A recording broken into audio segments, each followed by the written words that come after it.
नमस्कार दोस्तों, मैं हूं मिस्टर एफएम और आप सभी का दिल से स्वागत करता हूं मेरे यूट्यूब चैनल पर। आज मैं लेकर आया हूं एक नई कहानी जो आपको रोमांच और सस्पेंस की एक अनोखी दुनिया में ले जाएगी। ये सिर्फ एक कहानी नहीं, बल्कि एक एहसास है, कभी रहस्य से भरी, कभी दिल को झकझोर देने वाली और कभी ऐसी जो आपके ज़हन में हमेशा के लिए बस जाए। तो तैयार हो जाइए, क्योंकि ये सफ़र आसान नहीं होने वाला। वीडियो को अंत तक देखें और अगर कहानी पसंद आए तो लाइक, शेयर और सब्सक्राइब ज़रूर करें। तो चलिए शुरू करते हैं आज की नई कहानी। कहानी की शुरुआत। दिल्ली, सुबह का वक्त। सनशाइन बिल्डिंग के अपार्टमेंट में एक लड़की ऑफिस जाने के लिए जल्दी जल्दी तैयार हो रही थी। उसने ऑफिस के लिए फॉर्मल कपड़े पहने हुए थे और आईने के सामने खड़े होकर अपने लंबे बालों की पोनी बना रही थी। उसने अपने चेहरे पर हल्का सा मेकअप किया और फिर घड़ी देखकर घबराते हुए खुद से कहने लगी, चल बेटा पाखी, आज तो तू काफी लेट हो गई। जल्दी चल वरना तेरा बॉस तेरी नौकरी खा जाएगा। ये है पाखी मेहरा, हमारी कहानी की नायिका। उम्र 26 साल, रंग गोरा और बड़ी ही होशियार लड़की। पाखी मेरठ की रहने वाली एक सीधी साधी लड़की थी, जिसे अपने जीवन में कुछ करना था, अपना कैरियर बनाना था। इसलिए अपनी फैमिली के खिलाफ जाकर पाखी यहाँ पिछले 5 साल से काम कर रही थी। पाखी ने अपना बैग उठाया और दरवाजा बंद करके ऑफिस के लिए निकल गई।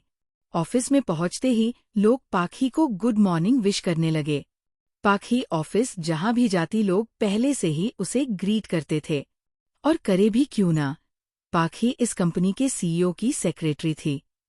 पाखी अपने केबिन में जाकर आज की मीटिंग की फाइल्स रेडी करती है और फिर उसे मीटिंग रूम में रख देती है।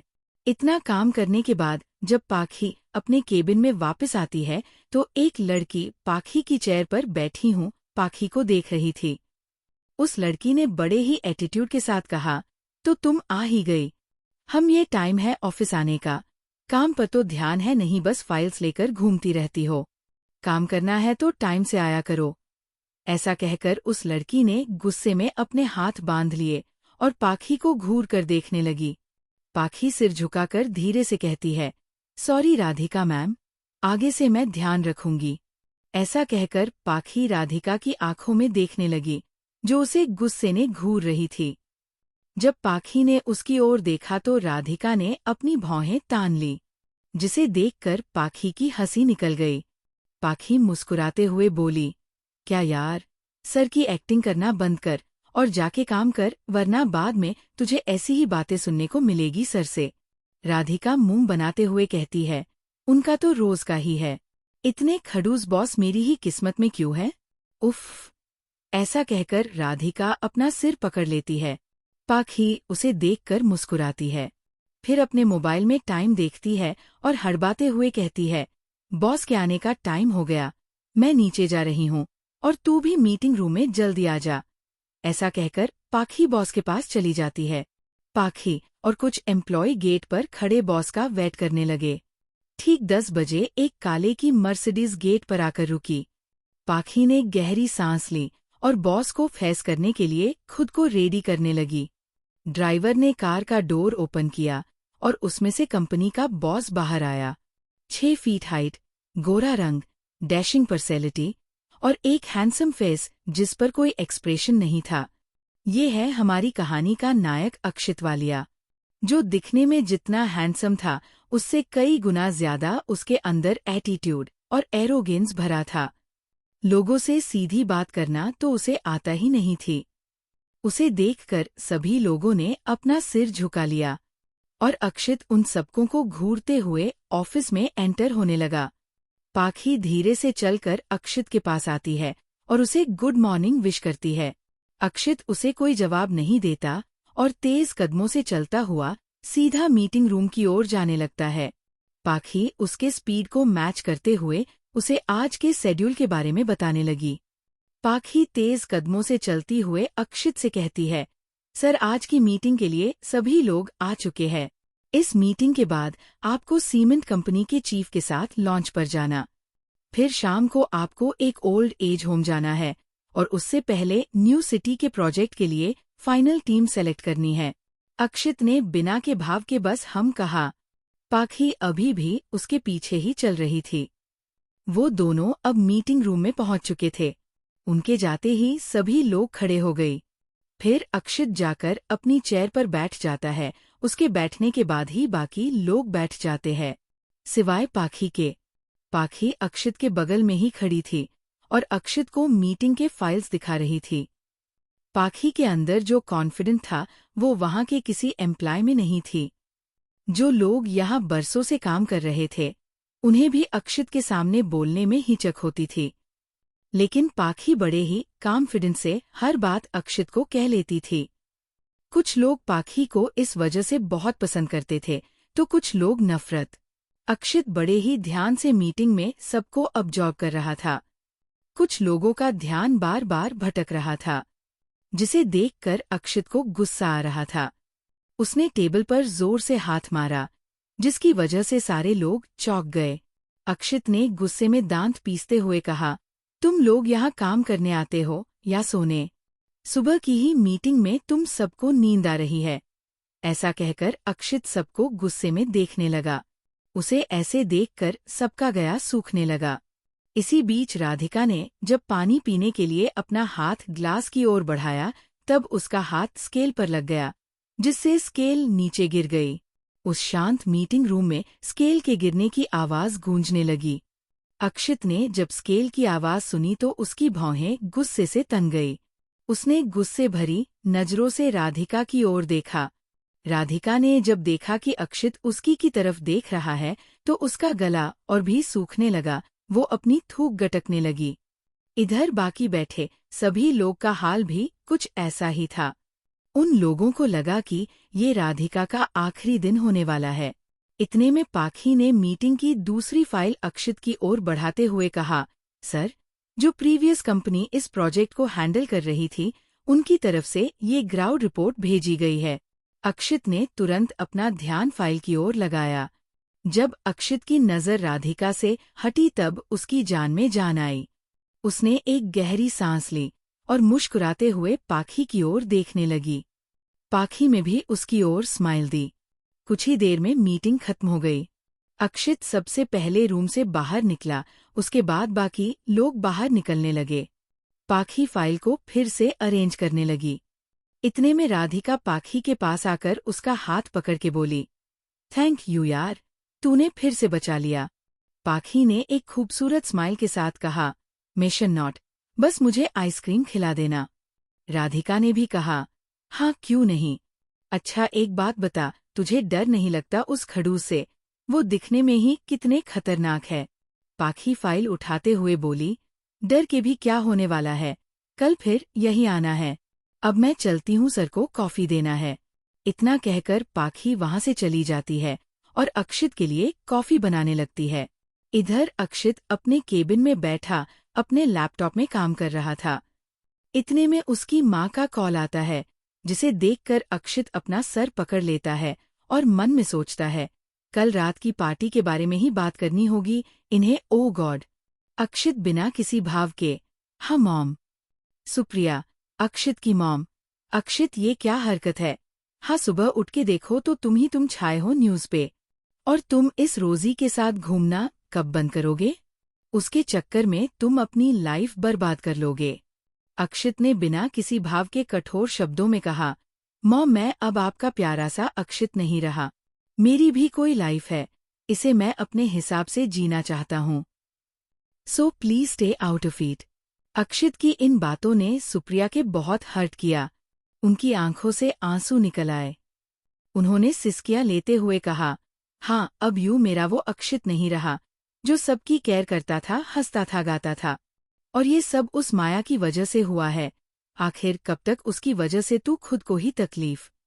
अक्षित ने सुप्रिया की बात को काटते हुए गुस्से में कहा, मॉम मैंने आपसे कितनी बार कहा है उसका नाम मत लिया करो। इतना कहकर अक्षित ने फोन काट दिया। इधर सुप्रिया बहुत ही हर्ट ही गई थी अक्षित के इस रूड बिहेवियर से। दूसरी तरफ जब अक्षित ने सुप्रिया के मुंह से माया का नाम सुना तो उसे बेचैनी होने लगी। उसकी कानों में कोई चीख चीख कर कह रहा था, तुम उसके लायक ही नहीं हो, तुम्हारी औकात नहीं है, I hate you, I hate you. अक्षित ने इन आवाज़ों से बचने के लिए अपने कान को अपने हाथों से कवर कर लिया, लेकिन इससे कोई फर्क नहीं पड़ा। इतने में पाखी अक्षित के लिए कॉफी लेकर कर आई। उसने दरवाजे पर 2 बार नॉक किया और रूम में एंटर हो गई। रूम में उसने देखा कि अक्षित अपने कानों को अपने हाथ से कवर किए हुए है और उसके चेहरे को देखकर लग रहा था मानो वो बहुत तकलीफ में है। पाखी ने कॉफी टेबल पर रखी और अक्षित के पास जाकर चिंतित होते हुए बोली, सर आप ठीक तो है ना? उसकी आवाज़ सुन के अक्षित उस दुनिया से बाहर आया है जहां उसे लोग बस तकलीफ ही दे रहे थे। उसने पाखी के आंखों में देखा को उसे बड़े ही फिक्र से देख रही थी। उसने आई कांटेक्ट ब्रेक करते हुए कहा, I am all right, you should go and work. इतना कहकर अक्षित दूसरी ओर देखने लगा। पाखी अभी भी अक्षित को देखे जा रही थी। अक्षित जो कि कह रहा था कि सब ठीक है, लेकिन उसके फेस कोई और ही कहानी बता रहा था। पाखी के समझ नहीं आ रहा था ऐसी कौन सी बात है जो अक्षित जैसे हार्टलेस आदमी को इतना हर्ट कर रहा है। पाखी से कुछ और कहने को हिम्मत नहीं हुई। वो कॉफी अक्षित की टेबल पर रखकर वहां से चली गई। पाखी के जाते ही अक्षित ने एक गहरी सांस ली और अपनी कॉफी पीने लगा। कुछ देर बाद अक्षित और पाखी लंच वाली मीटिंग के लिए निकल गए।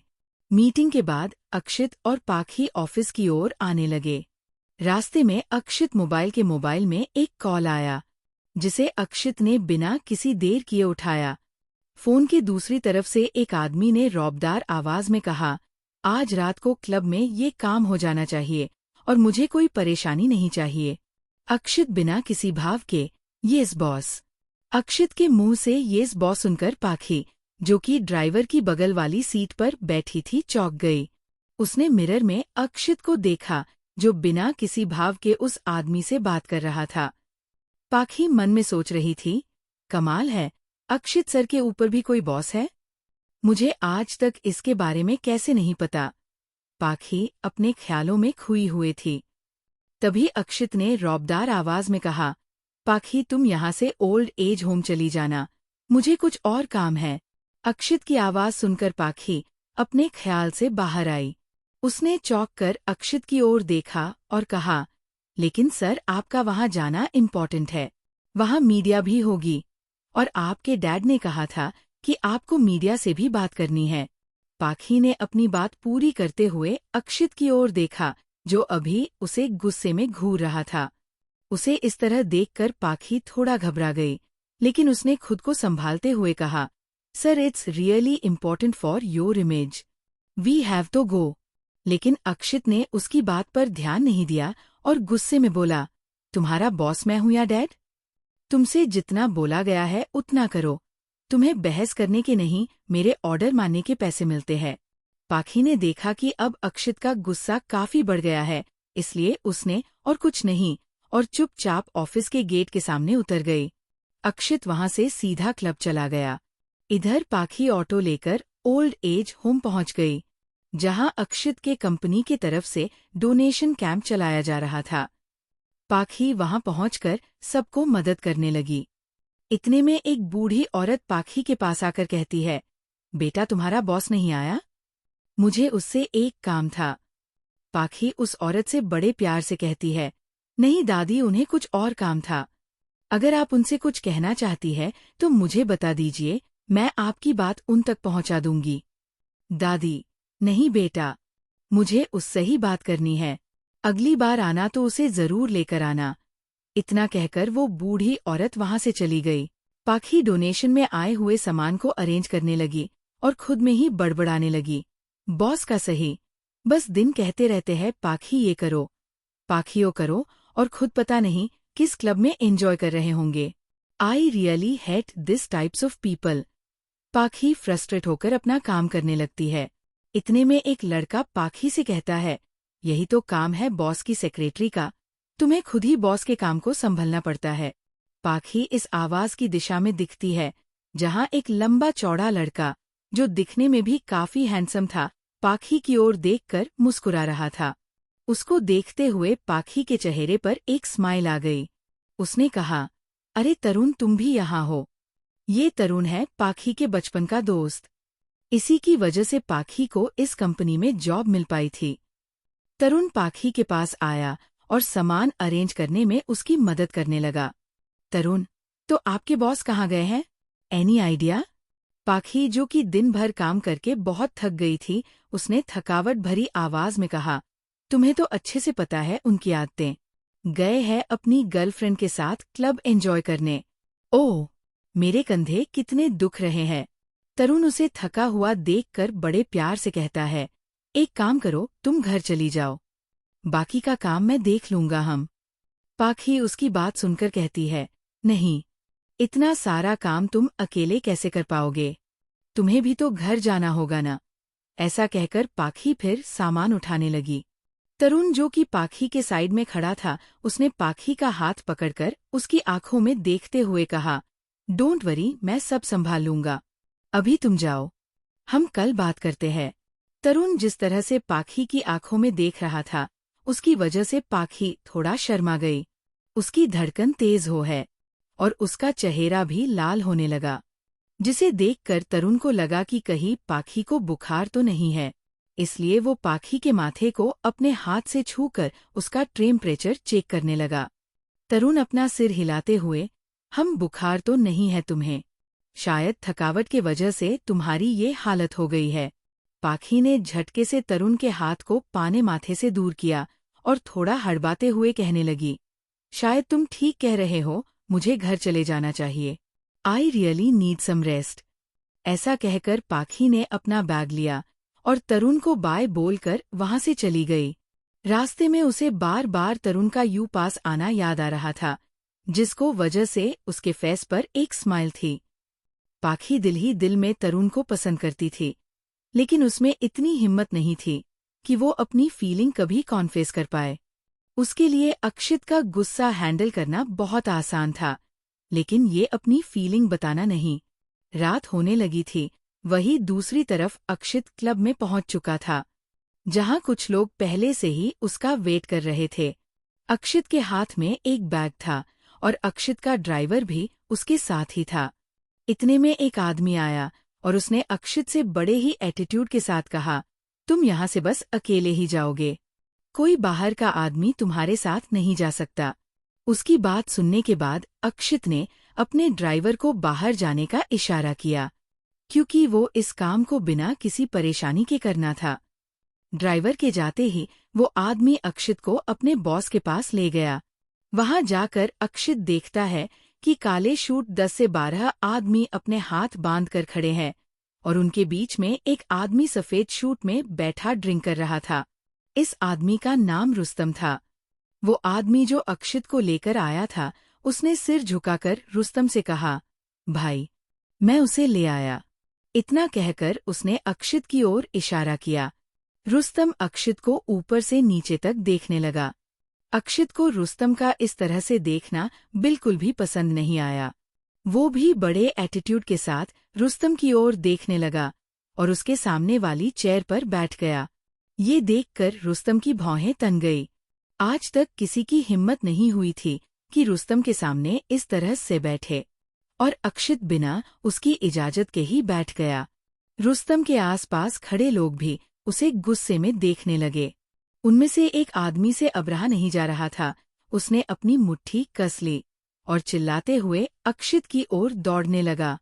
अक्षित रुस्तम की इजाजत के बिना ही उसके सामने बड़े ही एटीट्यूड के साथ पैर पर पैर रखकर बैठ गया। उसकी इस हरकत ने रुस्तम को चौंक दिया था और साथ में उसे गुस्सा भी आ रहा था। इतने में रुस्तम का एक आदमी अक्षित को मरने के लिए उसकी ओर दौड़ने लगा। अक्षित ने देखा कि एक आदमी उसे मारने के लिए आ रहा है, फिर उसने ज्यादा कुछ रिएक्ट नहीं किया। वो अपनी चेयर पर ही बैठा रहा। जब वो आदमी अक्षित के एकदम पार आ गया, तब अक्षित बड़ी ही तेजी से खड़ा हो गया और उस आदमी दे पेट में एक पंच मारी। ये पंच इतना स्ट्रांग था कि इस आदमी के मुंह से खून निकलने लगा और वो दर्द से करहाने लगा। अपने ही आदमी को मार खाता देख उनमें से एक और आदमी अक्षित की ओर आगे बढ़ा। इस बार अक्षित ने चेयर उठाई और इस दूसरे आदमी के सिर पर दे मारी। वो आदमी अपना सिर पकड़कर दर्द में चिल्लाने लगा। अब बाकी लोग अक्षित की इस हरकत से गुस्से में आ गए। उन सबने अक्षित पर हमला करने के लिए एक साथ अपने कदम बढ़ाए, लेकिन रुस्तम ने उन्हें रुकते हुए कहा, रुक जाओ, हम यहाँ डील करने आए, कोई खून खराबा नहीं। तभी एक आदमी बोला, लेकिन बॉस, इसने आपकी इंसल्ट की है। बड़े से बड़ा आदमी आपके सामने सिर झुकाकर चलता है और ये बड़े ही घमंड के साथ आपके सामने आपके बराबर में आकर बैठ गया। इसकी तो मैं। उस आदमी को ऐसे गुस्से में देखकर अक्षित के चेहरे पर एक डेविल स्माइल आ गई। अक्षित को मुस्कुराता देख सभी लोग गुस्से में दांत पीसने लगे। इतने में रुस्तम ने एक डेविल स्माइल के साथ कहा, अब समझ में आया कि दर्शन ने तुम्हें यहाँ क्यों भेजा? वैसे मानना पड़ेगा तुम में बहुत ताकत है। उसकी बात सुन के अक्षित ने बिना किसी भाव के कहा, अगर मेरी तारीफ करके तुम्हारा पेट भर गया हो तो जो काम करने आए हैं वो करे। अक्षित अब बिना किसी एक्सप्रेशन के रुस्तम के देखने लगा। रुस्तम ने अपने एक आदमी को इशारा किया। वो आदमी एक बहुत बड़ा सूटकेस लेकर आया और उसे अक्षित के सामने रख दिया। अक्षित ने उस आदमी को सर्द आवाज में कहा, ओपन ईट। अक्षित की बात सुन के आदमी रुस्तम की ओर देखने लगा। रुस्तम ने उस आदमी को हाँ में सिर हिलाकर सूटकेस खोलने को कहा। वो आदमी जमीन पर बैठा और सूटकेस खोलने लगा। जैसे ही उसने सूटकेस खोला, सूटकेस के अंदर के सामान को देखकर अक्षित की आंखें चमकने लगी। उसने डेविल स्माइल के साथ अपना सूटकेस रुस्तम की ओर बढ़ा दिया और उनका सूटकेस लेकर बाहर जाने के लिए मुड़ा। इतने में पीछे से रुस्तम से रौबदार आवाज में कहा, एक मिनट, तुम अभी नहीं जा सकते। उसकी आवाज सुन के अक्षित उसकी ओर देखने लगा और गुस्से में लेकिन धीमी आवाज में कहा, और भला मैं तुम्हारी बात क्यों मानूं? रुस्तम ने स्माइल की और अपनी चेयर से उठकर अक्षित की ओर बढ़ने लगा। उसने अक्षित के सामने हाथ बढ़ाते हुए कहा, मेरे गैंग में शामिल होना चाहोगे? उसकी बात सुन के अक्षित पहले उसके हाथ को बिना किसी भाव के देखने लगा। फिर उसने नजर उठाकर रुस्तम की आंखों में देखा और एक डेविल स्माइल के साथ बोला, यू आर लेट। मैं ऑलरेडी किसी के गैंग में हूँ, सो प्लीज कीप डिस्टेंट। ऐसा कहकर अक्षित वहां से निकलने लगा। उसे जाता देख रुस्तम के चेहरे पर गुस्सा नहीं बल्कि एक मुस्कान थी, जिसे देखकर उसका एक आदमी रुस्तम के पास आकर बोला, भाई, उसने आपकी इंसल्ट की और आप मुस्कुरा रहे हैं। इस पर रुस्तम ने कहा, मुस्कुरा रहा हूं उसके कॉन्फिडेंस पर। अगर ऐसा आदमी मेरी गैंग में हो तो मजा ही आ जाए। उस आदमी ने दांत दिखाते हुए कहा, भाई, आपके लिए हम लोग हैं ना। उसकी बात सुन के रुस्तम ने उसकी ओर देखा और उसके बालों को पकड़ते हुए डेविल स्माइल के साथ बोला, तुम लोग तो हो, मगर शेर शेर होता है और कुत्ता कुत्ता, क्या समझे? वो डरते हुए बोला, समझ गया भाई, समझ गया। रुस्तम ने उसे छोड़ दिया और फिर अपने चेयर पर बैठकर ड्रिंक करने लगा। इधर अक्षित सामान लेकर निकल रहा था। उसने अपने बॉस दर्शन को काम हो जाने की खबर दी और क्लब से बाहर जाने लगा। इतने में किसी ने अक्षित का हाथ पकड़ लिया और उसे अपनी ओर खींचने लगा। अक्षित ने मुड़कर देखा तो एक बहुत ही सुंदर लड़की, जो नशे में पूरी तरह डूब चुकी थी, अक्षित की ओर मुस्कुराते हुए देख रही थी। वो अक्षित की गले लगते हुए नशे में कहती है, Akshit babe, I missed you so much. क्या तुम्हें भी मेरी याद आ रही थी? इसलिए तुम मेरे पास आ गए हम। ऐसा कहकर वो लड़की मुस्कुराते हुए अक्षित की ओर देखने लगी। अक्षित ने उसे खुद से अलग करते हुए सर्द आवाज में कहा, नॉट नाउ रोजी, आई हैव टू लीव। ऐसा कहकर अक्षित वहां से जाने लगा, लेकिन रोजी ने उसका हाथ फिर से पकड़कर उसे अपनी ओर खींच लिया और उसके चेहरे के एकदम पास आकर रोजी ने कहा, baby, let's have some fun, और उसके चेहरे पर अपनी उंगली चलते हुए अक्षित को किस करने की कोशिश करने लगी। लेकिन अक्षित का बिल्कुल मूड नहीं था रोजी के साथ टाइम स्पेंड करने को। उसने रोजी को पुश किया, जिससे रोजी कुछ दूर पीछे चली गई। अक्षित उसे गुस्से में घूर रहा था, लेकिन रोजी इतने नशे में थी कि उसने इस बात पर ध्यान ही नहीं दिया।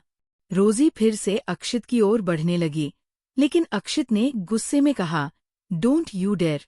ऐसा कहकर अक्षित क्लब से निकल गया, लेकिन उसके पीछे रोजी भी निकल गई।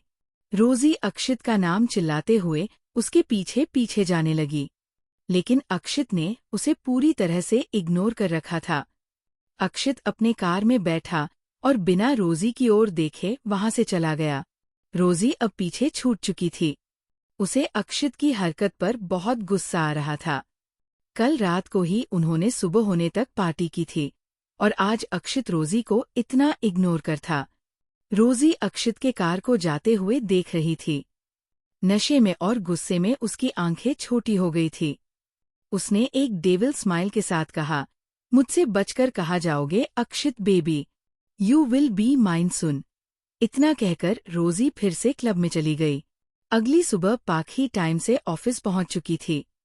उसने अक्षित के एक हफ्ते के शेड्यूल को बनाकर उसे अक्षित की टेबल पर रख दिया। साथ में कल की मीटिंग की रिपोर्ट भी रख दी थी। इतना काम करके पाखी पैंट्री में अपने लिए कॉफी बनाने जाती है। जब पाखी कॉफी बना रखी थी तब उसने देखा कि कलीग्स किसी न्यूज़ पर बात कर रहे थे। हाँ यार, मैंने भी आज सुबह ही देखा। क्या मस्त लाइफ है न उनकी। काश मेरी किस्मत ऐसे ही खुल जाती। ऐसा कहकर वो लड़का अपने दिल पर हाथ रख लेता है। तभी उसके पास खड़ी लकड़ी उसे ताना मारते हुए कहा, तेरी किस्मत तो खुलने वाली है नहीं। उसके लिए बहुत सारा पैसा और गुड लुक्स चाहिए, जो इस जन्म में तो तेरे पास नहीं है। उसके इतना कहते ही बाकी लोग उस लड़के पर हंसने लगे। पाखी को भी उनकी बातों में इंटरेस्ट आ रहा था, इसलिए वो इनके पास जाती है और एक्साइटेड होकर पूछती है, तुम सब किस बारे में बात कर रहे हो, जरा मुझे भी तो बताओ।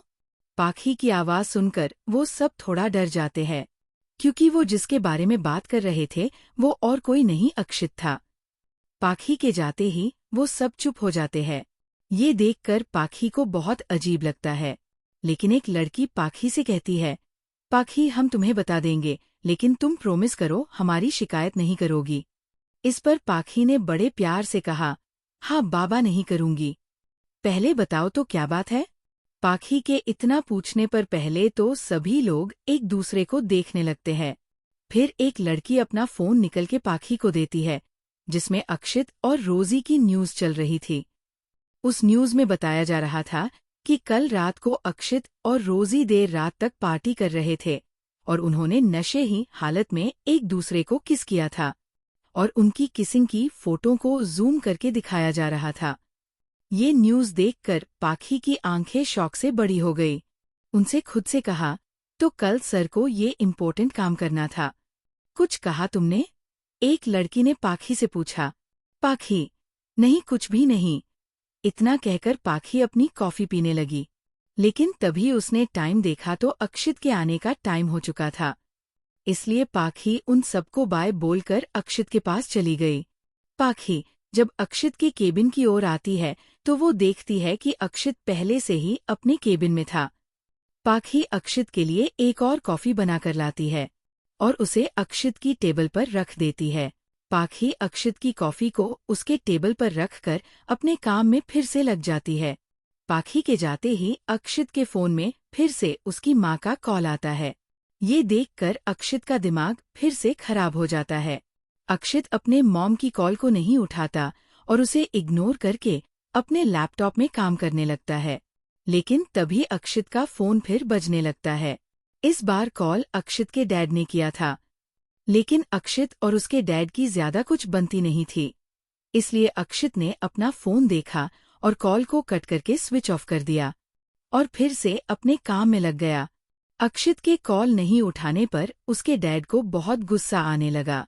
उसने दांत पीसते हुए सुप्रिया जी से कहा, देखा तुमने अपने बेटे के एटीट्यूड को। अपने माँ बाप के फोन का भी जवाब नहीं दे रहा। उसकी इस हरकत की वजह से हमारे शेयर्स पर कैसा असर हो सकता है, तुम्हें जरा भी अंदाजा है? सुप्रिया जो खुद भी अभी परेशान थी, उसने जब देखा कि अक्षित के डैड भी उसी पर चिल्ला रहे हैं तो उसे ये बिल्कुल अच्छा नहीं लगा। उसने कहा, लेकिन जय इस बारे में मैं क्या ही कर सकती हूँ? मैंने जब भी उसे उस रोजी से दूर रहने को कहा वो चुपचाप से मेरी बात मान जाया करता था। अब मेरे पीठ पीछे वो क्या करता है ये मुझे कैसे पता चलेगा? इस पर जय ने गुस्से में कहा, तो फिर पता करो कि वो करता क्या, कहाँ जाता है, किससे बात करता है, क्या खाता है, सब कुछ। जय की बात सुनकर सुप्रिया के मन में पाखी का ख्याल आया। उसने कहा, मैं उसकी सेक्रेटरी से बात करके देखती हूँ। ऐसा कहकर वो अपने फोन में पाखी का नंबर ढूंढने लगी। लेकिन जय से सुप्रिया से फोन छीन लिया और उसे बंद करके बेड पर पटक दिया। जय को ऐसा करते देखकर सुप्रिया, ये क्या कर रहे हैं आप? जय गुस्से में, तुम्हें क्या लगता अक्षित उस सेक्रेटरी को अपने बारे में बताता होगा? उसके किसी दोस्त को कांटेक्ट करो। नहीं, तुम रहने दो, मैं खुद ही देख लूंगा। इतना कहकर जय गुस्से में घर से निकल गया। सुप्रिया इन दोनों बाप बेटे के बीच पूरी तरह उलझ चुकी थी। उसे समझ में नहीं आ रहा था कि आखिर कब तक ये दोनों ऐसे दुश्मन की तरह लड़ते रहेंगे। यही सोचकर वो अक्सर परेशान रहा करती थी। इधर पाखी अपने काम में बिजी था, तभी उसे उसकी मम्मी का कॉल आता है, जिसे देखकर पाखी के चेहरे पर एक प्यारी से स्माइल आ जाती है। उसने बिना देर फोन उठाया और बड़े ही प्यार से कहा, हेलो, हाँ मम्मी, कैसी हैं आप? सुमित्रा, पाखी की मॉम, मैं ठीक हूँ। लेकिन तेरे पापा पूछ रहे थे कि तू घर कब आएगी? 5 साल में बस एक बार ही घर आना हुआ है तेरा। पाखी बड़े प्यार से, आपको मेरी याद आ रही है क्या? तो ठीक है, अगले महीने 1 हफ्ते की छुट्टी लेकर मैं आप सबसे मिलने आ रही हूँ। ऐसा कहकर पाखी बहुत ही खुशी महसूस करने लगती है। उसे थोड़ा सा भी अंदाजा नहीं थी कि उसकी माँ ने उसे घर बुलाने के लिए कॉल किया है। 5 साल में पहली बार सुमित्रा ने पाखी को घर बुलाया था। लेकिन उधर से सुमित्रा ने थोड़े सख्त लहजे में कहा, नहीं, छुट्टी लेकर नहीं, हमेशा के लिए जॉब छोड़कर आ जाओ। वैसे भी 5 साल बहुत काम कर लिया तुमने। ये सुन के पाखी का दिल ही टूट गया। उसने हिचकिचाते हुए कहा, मम्मी, मैं कैसे आ सकती हूँ? मुझे। सुमित्रा ने पाखी की बात काटने हुए कहा, जैसे गई थी वैसे ही आ जा। बहुत हो गई तुम्हारी मनमानी। तुमने हमेशा ही अपने मन का किया, इस बार भी तुम्हारी नहीं चलेगी। चुपचाप से घर आ जाओ। तुम्हारे पापा तुम्हारे लिए रिश्ता देख रहे हैं। सुमित्रा की बातें सुन के पाखी के आंखों से आंसू निकलने लगे। उसने सिसकते हुए कहा, अपने मन की है? लेकिन कब मैंने अपने मन की है, जरा मुझे बताइए। बचपन से आज तक आप लोगों ने बस मुझे एक कठपुतली की तरह ट्रीट किया। पाखी ये कर सकती, पाखी वो नहीं कर सकती, यहाँ जा सकती है, ये खा सकती है, और पता नहीं क्या क्या। लेकिन जब एक बार मैं कह कि मुझे अपना कैरियर बनाना है, तो आप सबने मुझसे रिश्ता ही तोड़ दिया। और आज जब कुछ मैं बन गई हूँ, तो आप कह रही कि सब छोड़ के वापस आ जा। लेकिन ऐसा कुछ नहीं होने वाला। मैं नहीं आ रही आपके पास, कभी नहीं। ऐसा कहकर पाखी ने अपना फोन काट दिया और अपने टेबल पर सिर रखकर फूट फूट कर रोने लगी। वो मन में सोच रही थी, मैं भी न, मैंने ये कैसे सोच लिया कि वो सब मुझे बिना किसी शर्त के वापस बुला लेंगे। सब के सब मतलबी है, सब के सब। इतने में तरुण कुछ फाइल्स लेकर पाखी के केबिन में आता है। तरुण की नज़र जैसे ही रोती हुए पाखी पर जाती है, वो सीधा उसके पास जाकर जमीन पर बैठ जाता और उसके कंधे पर हाथ रखकर चिंतित होते हुए कहता है, क्या हुआ तुझे? इतना क्यों रो रही है? तरुण की बात सुन के पाखी तरुण की ओर देखती है। पाखी की आंखें रोने की वजह से थोड़ी सूज गई थी। तरुण को देखते ही पाखी उसे गले लगा लेती है। तरुण भी उसे कसकर गले लगा लेता है। तरुण पाखी के बालों को संवारते हुए उससे पूछता है, आखिर कौन सी बात है जो तुझे इतना रुला रही? प्लीज रोना बंद कर और मुझे बता। पाखी का रोना बंद ही नहीं हो रहा था, लेकिन फिर भी उसने तरुण को सारी बात बताई। तरुण समझ गया कि ये सब पाखी की माँ की वजह से है। पाखी इस वक्त तक थोड़ा शांत हो गई थी, उसने रोना बंद कर दिया था। तरुण ने पाखी की फेस को अपने हाथों में लेते हुए कहा, तू उनके बारे में ज्यादा मत सोच, तू बस अपने काम पर ध्यान दे, ठीक है? और मैं तुझे बताना चाहूंगा कि तू बहुत अच्छा कर रही है, इसलिए ये रोना छोड़ और फ्रेश हो जा। पाखी ने है में सिर हिलाया और फिर से अपने टेबल पर बैठ गई। उसने तरुण से कहा, लेकिन तू यहाँ आया हो क्यों था? तरुण ने अपने सिर पर हाथ रखते हुए कहा, अरे अभी तो ये बात मेरे दिमाग से ही निकल जाती। उसने फाइल्स पाखी को देते हुए कहा, इन पर अक्षित सर के सिग्नेचर ले लेना। कंस्ट्रक्शन कंपनी के इस साल का बजट है। पाखी ने हाँ में सिर हिलाया और पेपर्स देखने लगी। तरुण ने जब देखा कि पाखी अब फिर से काम में लग चुकी है, तो वो पाखी को बिना डिस्टर्ब किए वहां से चला गया। पाखी पेपर्स को अक्षित के पास ले जाने पहले अपना हुलिया ठीक करना चाहती थी, जो रोने की वजह से बिगड़ गया। वो वॉशरूम चली गई। इधर अक्षित ने अपने फोन को फिर से ऑन कर लिया था। उसने देखा कि उसके फोन उसकी मॉम के 50 से भी ज्यादा मिस कॉल थे। उसने अपना सिर पकड़ के खुद से कहा, पता नहीं अब कौन सी आफत आ गई है। अक्षित ने अपने मॉम को कॉल किया। सुप्रिया ने जी फोन उठाते ही अक्षित से सवाल करना शुरू किया कर दिया, तुम ये क्या कर रहे हो अक्षित? कल तुमने कहा था कि तुम दोनों बस दोस्त हो, और आज तुम दोनों कैसी तस्वीर पूरे इंटरनेट पर फैली है। इतना ही प्यार है उससे तो शादी क्यों नहीं कर लेते उससे। अक्षित अब तब इस बात से अनजान था कि उसकी और रोजी की किसिंग इमेज चारों तरफ फैल चुकी है।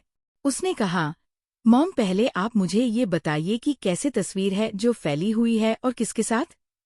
सुप्रिया ने गुस्से में कहा, तेरी और रोजी की तस्वीर जिसमें तुम दोनों एक दूसरे को किस। इतना कहकर सुप्रिया की जबान लड़खड़ा गई। इधर अक्षित शॉक में था कि इस तरह की तस्वीर कैसे फैल सकती है। वो तो कल रोजी के ज्यादा टाइम तक मिला ही नहीं था। फिर उसे याद आया कि कल जब रोजी उससे चिपक रही थी, तब किसी ने उनकी तस्वीर ले ली होगी। उसने सुप्रिया से कहा, मॉम ऐसा कुछ नहीं है, वो सब झूठ है, आप उस न्यूज़ पर बिल्कुल भरोसा मत करना। सुप्रिया, ठीक है मान लेती हूँ तुम्हारी बात, लेकिन तुम्हारे डैड और तुम्हारे दादाजी को कौन समझाएगा कि ये झूठ है। वो दोनों रोजी से तुम्हारी शादी करवाना चाहते हैं, इसलिए उन्होंने आज शाम को तुम्हें बुलाया है। शादी की बात सुनते हुए अक्षित का पारा चढ़ गया। उसने टेबल पर हाथ मारते हुए कहा, शादी, और वो भी उस रोजी से बिल्कुल नहीं। मैं उस लड़की में जरा भी इंटरेस्टेड नहीं हूँ। सुप्रिया, तो क्या तुझे कोई और लड़की पसंद है? अक्षित, ये मॉम कुछ ऐसा ही समझो। सुप्रिया, कौन है वो लड़की बेटा बता मुझे। इतने में दरवाजे पर 2 बार नॉक करके पाखी अंदर आई। उसने अक्षित की टेबल पर फाइल रखी और उसे बताने लगी कि ये फाइल किस चीज के लिए है। अक्षित ने उसकी बात सुनी और हाँ में सिर हिलाया। लेकिन तभी अक्षित के दिमाग में एक आइडिया आया। सुप्रिया, तो क्या तुझे कोई और लड़की पसंद है? अक्षित, ये मॉम कुछ ऐसा ही समझो। सुप्रिया, कौन है वो लड़की बेटा बता मुझे। इतने में दरवाजे पर 2 बार नॉक करके पाखी अंदर आई। उसने अक्षित की टेबल पर फाइल रखी और उसे बताने लगी कि ये फाइल किस चीज के लिए है। अक्षित ने उसकी बात सुनी और हाँ में सिर हिलाया। लेकिन तभी अक्षित के दिमाग में एक आइडिया आया। इधर सुप्रिया ने फिर से अक्षित से पूछा, बेटा कौन है वो लड़की जिसे तुम पसंद करते हो? अक्षित डेविल स्माइल के साथ, आज शाम को पता चल जाएगा। इतना कहकर अक्षित ने फोन काट दिया और पाखी की ओर मुस्कुराते हुए देखने लगा। पाखी वहां फाइल रखकर अपने केबिन की ओर जाने लगी। लेकिन अक्षित ने कोल्ड वॉइस में कहा, पाखी 1 मिनट रुको। पाखी नॉर्मल वॉइस में, yes sir, do you need anything? अक्षित, आज शाम को क्या कर रही हो? पाखी चौंक कर, सॉरी सर। पाखी को लगा कि उसने गलत सुन लिया, इसलिए वो थोड़ा चौंका गई थी। उसे बिल्कुल नहीं लगा था अक्षित उससे उसके शाम के प्लेन के बारे में पूछेगा। वो अपने दोनों हाथ पीछे करके के चुपचाप खड़ी थी और अक्षित की ओर देख रही थी। इतने में अक्षित ने फिर से कहा, अगर तुम शाम को फ्री हो तो मेरे साथ डिनर पर चलोगी? पाखी को अपने कानों पर बिल्कुल भरोसा नहीं हो रहा था कि अक्षित उसे डिनर के लिए पूछ रहा था। उसकी आंखें शॉक में बड़ी हो गई थी। किस तरह का डिनर सर? पाखी ने पूछा। जस्ट ए बिजनेस डिनर, अक्षित ने जवाब दिया। इस पर पाखी ने मुस्कुराते हुए कहा, ओके सर, आप मुझे बताइए कि किसके साथ डिनर है, मैं अभी होटल बुक करती हूँ। अक्षित कोल्ड वॉइस में, उसकी कोई जरूरत नहीं है, तुम बस रेडी रहना, हम ऑफिस के बाद ही चलेंगे। पाखी, ओके सर। पाखी अपनी केबिन के ओर जाने लिए पीछे मुड़ती है। इतने में अक्षित ने कहा, लेकिन मेरी एक शर्त है। पाखी अक्षित की ओर देखते हुए, कैसी शर्त सर? अक्षित कोल्ड वॉइस में, डिनर के टाइम मैं जब भी तुम्हारी तरह देखकर सिर हिलाऊं तो तुम्हें हाँ कहना होगा। अक्षित की शर्त सुनकर पाखी थोड़ा सरप्राइज हो गई। उसे समझ नहीं आ रहा था कि ये किस तरह के डिनर में उसे ले जाने की बात कर रहे थे। पाखी ने पूछा, लेकिन ऐसा क्यों? अक्षित रूड वॉइस में, तुमसे जितना बोला गया है उतना करो, और हाँ, मैं तुम्हें इसके बदले पैसे भी दूंगा। सो गेट रेडी। पाखी, ओके सर। पाखी वहां से अपने केबिन में चली जाती है। इधर तरुण पाखी को रोता देख बहुत डिस्टर्ब हो गया था। उसे पाखी की आंखों में आंसू बिल्कुल पसंद नहीं है। तरुण ने पाखी का मन हल्का करने के लिए उसे डिनर पर ले जाने की सोची, और तरुण पाखी के केबिन की ओर जाने लगा। तरुण ने स्माइल करते हुए कहा, हेलो मिस पाखी, तो सब कैसा चल रहा है? पाखी स्माइल करते हुए, सब ठीक। तुम बताओ। तरुण, बताना क्या है, सब वैसा का वैसा ही है। तरुण पाखी के हाथ में हाथ रखकर शांत भाव से कहता है, तुम्हें अब बेटर फील हो रहा है? पाखी मुस्कुराते हुए हमें सिर हिलाती है। तरुण एक प्यारी सी स्माइल के साथ, तो ठीक है, आज शाम का डिनर हम दोनों साथ में करेंगे, और मैं कोई न नहीं सुनना चाहता। डिनर? पाखी ने चौंक कर कहा। पाखी तरुण के साथ जरूर जाना चाहती थी, लेकिन उससे पहले ही अक्षित ने पाखी को अपने साथ बिजनेस डिनर पर जाने के लिए बोल रखा था। पाखी के चेहरा उदास हो गया। ये देखकर तरुण मजाक करते हुए कहता है, अरे नहीं जाना चाहती हो तो मत जाओ, उसमें इतना उदास होने वाली क्या बात है? ऐसा कहकर तरुण पाखी से नजरें चुराने लगा। उसे भी बुरा लग रहा था कि पाखी उसके साथ नहीं जाना चाहती। पाखी तरुण का हाथ पकड़ते हुए बड़े प्यार से बोली, ऐसी बात नहीं है कि मैं तुम्हारे साथ नहीं जाना चाहती, लेकिन आज मैं और सर एक बिजनेस डिनर पर जा रहे हैं तो। ऐसा कहकर पाखी तरुण की आंखों में देखने लगी। पाखी के मुंह से बिजनेस डिनर की बात सुनकर तरुण को अच्छा लगा। उसे पहले लग रहा था कि पाखी उसके साथ नहीं जाना चाहती, लेकिन अगर बात बिजनेस की है तो ठीक है। उसने मुस्कुराते हुए पाखी की ओर देखा और कहा, अरे अगर ऐसी बात है तो ठीक है, वरना मुझे तो लगा कि तुम्हें मेरे साथ ही जाना। तरुण ने मुंह बनाते हुए कहा।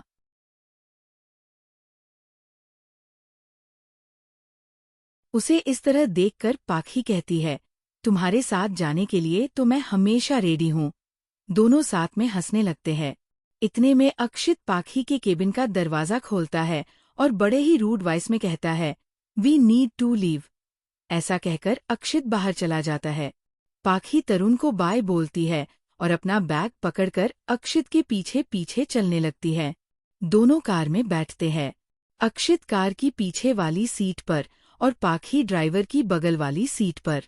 कार हर एक होटल के सामने आकर उससे आगे बढ़ जा रही थी, जिसे देखकर पाखी मन में सोचने लगी, आखिर इन्होंने से किस होटल में डिनर रखा है। कार कुछ दूर चलने के बाद एक मैशन के सामने आकर रुकती है, जिसके बाद मैशन का गेट ओपन होता है और उनकी अंदर जाने लगती है। कार के अंदर जाते ही पाखी अक्षित की ओर देखकर कहती है, सर हम तो बिजनेस डिनर के लिए जा रहे थे, लेकिन ये तो। इस पर अक्षित ने कोल्ड वॉइस में कहा, हाँ ये मेरा घर है, और यहाँ डिनर करना मेरे लिए बिजनेस जैसा ही है। सो बी रेडी। पाखी मैशन की ओर देखती है, जो बहुत ज्यादा बड़ा था। उसका गार्डन एरिया भी काफी बड़ा था। गार्डन में एक बड़ा सा फाउंटेन था, जिसमें रंग बिरंगी लाइट्स की गई थी। उनकी कार दरवाजे पर जाकर रुकती है। अक्षित कार से उतरकर अंदर जाता है। पाखी भी उसके पीछे पीछे चलने लगती है। घर के लोग हॉल में बैठकर अक्षित का वेट कर रहे थे। उनमें अक्षय के माता पिता, उसके दादाजी, उसके चाचा चाची और उसका कजिन नीरज भी था। अक्षित को आता देखकर जय के चेहरे पर तीखी मुस्कान आई, लेकिन जब उसने अक्षित के पीछे कोई लड़की भी आ रही है तो उसकी भौहें तन गई। जय ने कोल्ड वॉइस में सुप्रिया से पूछा, वो लड़की कौन है? सुप्रिया शांत भाव से, अक्षित की सेक्रेटरी पाखी। सेक्रेटरी शब्द सुनते ही जय सोचने लगा कि फैमिली डिनर में इसे लाने की क्या जरूरत थी। और वो पाखी को घूरने लगा। इधर जब नीरज ने पाखी को देखा तो उसकी मन ललचाने लगा। नीरज एक प्लेबॉय थे। हर रात उसके साथ एक नई लड़की होती थी। ऐसे में जब उसने पाखी को देखा तो लार टपकाने लगी। इधर अक्षित की मॉम ने दोनों का वेलकम किया और सभी को डिनर टेबल पर जाने को कहा। अक्षित के दादाजी पृथ्वीराज सबसे पहले बैठे, उसके बाद बाकी सब। अक्षित ने सबसे पहले पाखी के लिए चेयर खिसकाई, जिसे देखकर पाखी थोड़ा शॉक हो गई। लेकिन पाखी चुपचाप से बैठ गई और पाखी के बैठने के बाद अक्षित उसके बगल में बैठ गया। ये देखकर सबको थोड़ा अजीब लगा, क्योंकि अक्षित जिस तरह का इंसान था उससे ये कभी उम्मीद नहीं की जा सकती थी कि वो किसी के लिए ऐसा करे। वहां बैठे सभी लोग अक्षित को घूरने लगे। अक्षित ने उन सबकी और देखते हुए कोल्ड वॉइस कहा, तो क्या बात करनी थी आप सबको मुझसे? प्लीज थोड़ा जल्दी कीजिए, हमें कहीं जाना है।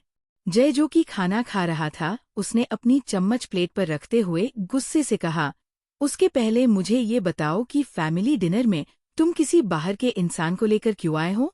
यहाँ हम सबके अलावा किसी और का होने मुझे बिल्कुल पसंद नहीं है। इतना कहकर जय पाखी को गुस्से में घूरने लगा और पाखी ने भी डर की वजह से अपनी आंखें झुका ली थी। लेकिन अक्षित को इससे कोई फर्क नहीं पड़ रहा था। उसने मुस्कुराते हुए अपने डैड की ओर देखा और बड़े ही एटीट्यूड के साथ कहा, अरे मैंने तो आप सबको इनसे मिलाया ही नहीं। मीट पाखी मेहरा मेरी सेक्रेटरी और आपकी होने वाली बहू। होने वाली बहू सुन के सबकी खुली की खुली रह गई थी। यहाँ तक कि पाखी भी अक्षित को शौक होकर देख रही थी। अक्षित ने पाखी का हाथ अपने हाथों में लेते हुए कहा, मैंने ठीक कहा न बेबी? अक्षित ने पाखी की ओर मुस्कुराते हुए देखा और कहा। पाखी की हालत अब और खराब हो गई थी। उसे बिल्कुल अंदाजा नहीं था कि अक्षित कुछ ऐसा करने की सोच रहा है। तभी अक्षित ने अपना सिर हिलाया, जिसकी वजह से पाखी को उसकी हाँ में हाँ मिलना पड़ा। अक्षित ने डैड गुस्से में दांत पीसने लगे, लेकिन अक्षित की माँ ये सुनके बहुत खुश थी। वो पाखी को बहुत पसंद करती थी। उनके हिसाब से पाखी बहुत ही सुलझी हुई हार्डवर्किंग लड़की थी। और अगर ऐसी लड़की अक्षित की लाइफ में है तो इससे अच्छी बात हो ही नहीं सकती थी। जय थोड़े गुस्से में, लेकिन तुम इस लड़की से। अक्षित ने जय की बात को काटते हुए कहा, आप सबने मुझे कहा था कि वो लड़की जिसे मैं पसंद करता हूँ उसे आपके सामने लेकर आऊं, तो ये रही वो लड़की। अक्षित ने पाखी की ओर इशारा करते हुए कहा। सुप्रिया अपनी जगह से उठी और पाखी की बढ़ने लगी। उसने पाखी को लगे लगाते ही कहा, मैं कितनी खुश हूँ ये मैं तुम्हें बता नहीं सकती। अगर मेरे बेटे की पसंद तुम हो तो इससे अच्छी बात कुछ नहीं हो सकती। इसने में अक्षित अपने चेयर से उठा और अपनी मॉम से कहा, अगर आप दोनों का हो गया हो तो एक्सक्यूज अस, हमें कहीं जाना है। इतना कहकर अक्षित पाखी का हाथ पकड़कर उसे खींचते हुए घर से बाहर ले गया। घर के बाहर पाखी ने अपने हाथ को अक्षित के हाथ से झटके से अलग किया, जिसकी वजह से अक्षित उसी गुस्से में घूरने लगा। घर के बाहर पाखी ने अपने हाथ को अक्षित के हाथ से झटके से अलग किया, जिसकी वजह से अक्षित उसी गुस्से में घूरने लगा।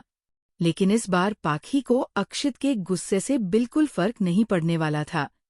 पाखी ने गुस्से में अक्षित से कहा, ये कैसी हरकत है? आपने ऐसा क्यों कहा कि मैं आपकी गर्लफ्रेंड हूँ? आपकी हिम्मत भी कैसे हुए मेरा नाम अपने साथ जोड़ने की?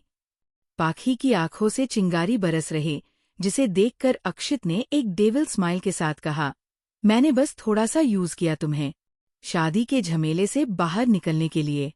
So stop over acting. ऐसा कहकर अक्षित अपने कार की ओर जाने लगा। लेकिन पाखी अपने दांत पीसते हुए अक्षित से कहने लगी, आपको पहले सबसे साफ साफ कहना होगा कि ये सच नहीं है, समझे आप? इतने में ही पाखी के मोबाइल पर एक मैसेज आ जाता है। पाखी वो मैसेज देखती है तो उसकी आंखें फटी की फटी रह जाती है।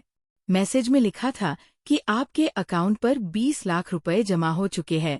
ये मैसेज पढ़ के पाखी अक्षित की ओर देखने लगी। अक्षित ने पाखी ओर देखते हुए बिना किसी भाव के कहा, आज के बाद भूल कि तुम यहाँ आई थी और हाँ, यहाँ से खुद ही चले जाना। ऐसा कहकर अक्षित अपनी कार में बैठकर वहाँ से चला गया। इधर पाखी टैक्सी लेकर अपने अपार्टमेंट में चली गई। इधर अक्षित में दादाजी और उसके पापा को ये बात बिल्कुल पसंद नहीं आई कि अक्षित अपनी ही सेक्रेटरी को डेट कर रहा है। दोनों घर के स्टडी रूम में बैठकर ये सारी बातें डिस्कस कर रहे थे। पृथ्वीराज ने गुस्से में कहा, जय, तुम अपने बेटे पर थोड़ा सा भी लगाम नहीं लगा पाए। जिस तरह की उसके आदतें हैं, एक दिन वो हमारे पूरे बिजनेस को ले डूबेगा। एक तो हर रात उस लड़की के साथ पार्टी करता है और अब अपने ही सेक्रेटरी को हमारे घर की बहू बनाना चाहता है। अगर ऐसे ही रहा था, मैं उसे अपनी प्रॉपर्टी का थोड़ा सा हिस्सा भी नहीं दूंगा। जय बिना किसी भाव के, नहीं पिताजी, ऐसा नहीं होगा। मैं अक्षित को समझा दूंगा कि ऐसी लड़कियों से दूर रहना चाहिए। मुझे तो लगता है कि जरूर उस लड़की ने ही अक्षित को अपने जाल में फंसाया होगा। इसलिए मुझे मिडिल क्लास लोग पसंद ही नहीं है। इनको बस अमीर लोगों को फंसाना ही आता है। पृथ्वीराज, तुम दोनों के पास ज्यादा टाइम नहीं है। उस लड़की को अक्षित की लाइफ से दूर करो और उसके लिए अपने बराबर के फैमिली के कोई अच्छी लड़की ढूंढो। जय, जी पिताजी। अगली सुबह पाखी और अक्षित दोनों ही भूल चुके थे कि कल रात क्या हुआ था। वो दोनों ऑफिस में नॉर्मल दिनों की तरह ही काम कर रहे थे, लेकिन तभी पाखी को एक दूसरी कंपनी की तरह से ईमेल आया, जिसमें लिखा था कि कंपनी के 20वीं एनिवर्सरी पर एक पार्टी रखी गई है। पाखी ये बात जाकर अक्षित को बताती है, लेकिन पाखी जैसे ही अक्षित के केबिन में जाती है, वो किसी से फोन पर बात कर रहा होता है। पाखी चुपचाप से अक्षित के सामने खड़ी हो जाती है। इधर अक्षित फोन पर किसी से गुस्से में कह रहा होता है, अगर बात न माने तो उसे गोली से उड़ा दो। मुझे ना सुनने की बिल्कुल आदत नहीं है। सामने आवाज आती है, लेकिन सर, वो हमारा सबसे पुराना पार्टनर है। इतने साल के रिश्ते को हम ऐसे ही नहीं तोड़ सकते। अक्षित दांत पीसते हुए कहता है, it's time for a new partner, finish him. ऐसा कहकर अक्षित फोन काट देता है। उसके बाद अक्षित बिना किसी भाव के पाखी की ओर देखता है और कहता है, व्हाट डू यू नीड? पाखी, आज शाम को चौहान ग्रुप ऑफ इंडस्ट्री की 20वीं सालगिरह की पार्टी है, तो उन्होंने आपको इनवाइट किया है। अक्षित ने पाखी की बात सुनी और बिना किसी भाव के उसे घूरे जा रहा था। पाखी को समझ नहीं आ रहा था कि आखिर अक्षित के दिमाग में क्या चल रहा है और वो उसे ऐसे क्यों घूर रहा है। अक्षित बिना किसी भाव के, okay, wait will attend that party we? Pakhi ने अक्षित से पूछा। अक्षित, येस वी, तुम और मैं। तुम्हें कोई प्रॉब्लम है? पाखी ने सिर हिलाते हुए कहा, नो सर। अक्षित बिना किसी भाव के, और हाँ, पार्टी में ये ऑफिस वाले कपड़े पहनाकर मत जाना। गेट ए प्रिटी ड्रेस। वहाँ एंटरटेनमेंट इंडस्ट्री के लोग भी होंगे, सो टेक ए लिव, और मुझे सीधा पार्टी में मिलना। पाखी ओके सर बोलकर वहां से चली जाती है। शाम होने लगी थी और इधर पार्टी में तैयारियां पूरी हो चुकी थी। गेस्ट भी आना स्टार्ट हो गए थे। अक्षित पार्टी में सबसे लेट करीब 9 बजे पहुंचा। वहां पहुंचकर वो पाखी को ढूंढने लगा, लेकिन पाखी उसे कहीं नजर नहीं आ रही थी। अक्षित ने दांत पीसते हुए कहा, इस लड़की से मैंने पहले ही कहा था कि मुझे डायरेक्ट पार्टी में मिलना, लेकिन अब दिखाई ही नहीं दे रही। ऐसा कहकर अक्षित उसे इधर उधर देखने लगता है। तभी एक लड़की अक्षित की ओर देखकर कहती है, अरे जरा उसे तो देखो, स्वर्ग की अप्सरा लग रही है।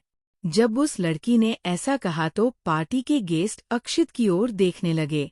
अक्षित को पहले ये बड़ा अजीब लगा कि लोग उसे अप्सरा क्यों कह रहा है, लेकिन जब उसने ध्यान दिया तो उसे पता चला कि लोग उसकी ओर नहीं बल्कि इसके पीछे की ओर देख रहे हैं। जब अक्षित ने मुड़कर देखा तो एक सुंदर लड़की रेड कलर के ड्रेस में उन्हीं ओर चलकर आ रही थी। उसने हाई हील्स पहन रखे थे और उसके लिप्स बिल्कुल स्ट्रॉबेरी की तरह लग रहे थे। सभी लोग उसकी खूबसूरती में खो से गए थे।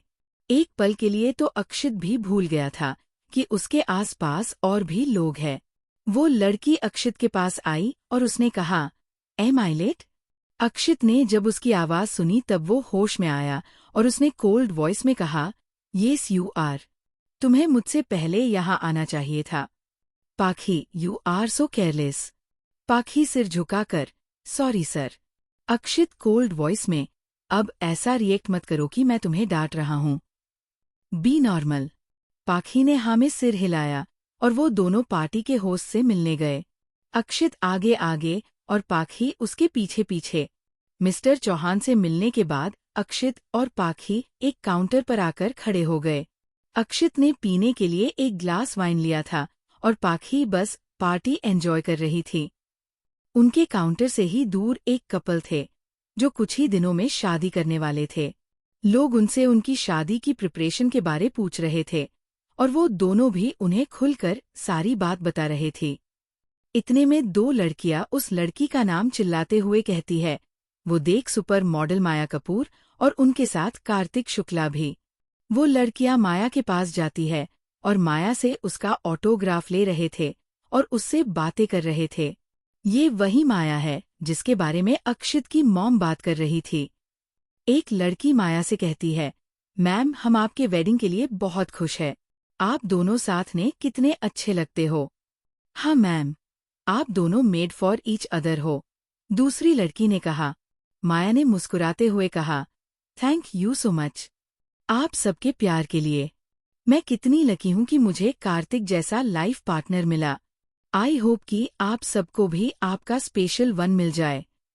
माया की बात सुन के उसके पास खड़े लोग हंसने लगते हैं। तभी कार्तिक माया को अपने करीब लेते हुए कहता है, no baby I am lucky. जिसकी लाइफ में तुम जैसी परी हो वो इंसान लकी है। ऐसा कहकर कार्तिक माया के नेक के पास धीरे से किस कर लेता है। उनके पास खड़े लोग कार्तिक के इस बोल्ड अंदाज से बहुत इम्प्रेस हो जाते हैं। लेकिन अक्षित उनकी बातें सुन के आग बगुला होने लगता है। अक्षित ने जो वाइन की ग्लास पकड़ी थी उसे वो जोर से दबाने लगता है, जिससे ग्लास टूट जाता है और अक्षित को चोट लग जाती है। पाखी ने जब देखा कि अक्षित को चोट लग गई है तो उसने वेटर से आइस के कर उसके खून पर लगाने लगी। लेकिन अक्षित ने पाखी से अपना हाथ छुड़ाते हुए कोल्ड वॉइस में कहा, इट्स ओके, मैं ठीक हूँ। पाखी बस अक्षित का मुंह देखती रह गई। ग्लास टूटने की आवाज इतनी तेज थी, सभी लोगों का ध्यान अक्षित की ओर चला जाता है। इधर माया और कार्तिक भी अक्षित की ओर देखने लगते हैं। माया मन ही मन मुस्कुराने लगती है, ये देखकर कि अक्षित को उसकी बातों से अब भी फर्क पड़ता है। सभी लोग का ध्यान अक्षित की ओर जाने से अक्षित को अच्छा नहीं लगा, इसलिए उसने पाखी से कहा, लेट्स गो, हमारा यहाँ का काम खत्म हो गया। इतना कहकर अक्षित पार्टी से बाहर जाने लगता है। अक्षित भाई, इतने में किसी ने अक्षित को पीछे से आवाज लगाई। ये आवाज बहुत जानी पहचानी थी, इसलिए अक्षित उस आदमी की ओर देखता है। ये नीरज था, अक्षित का कजिन।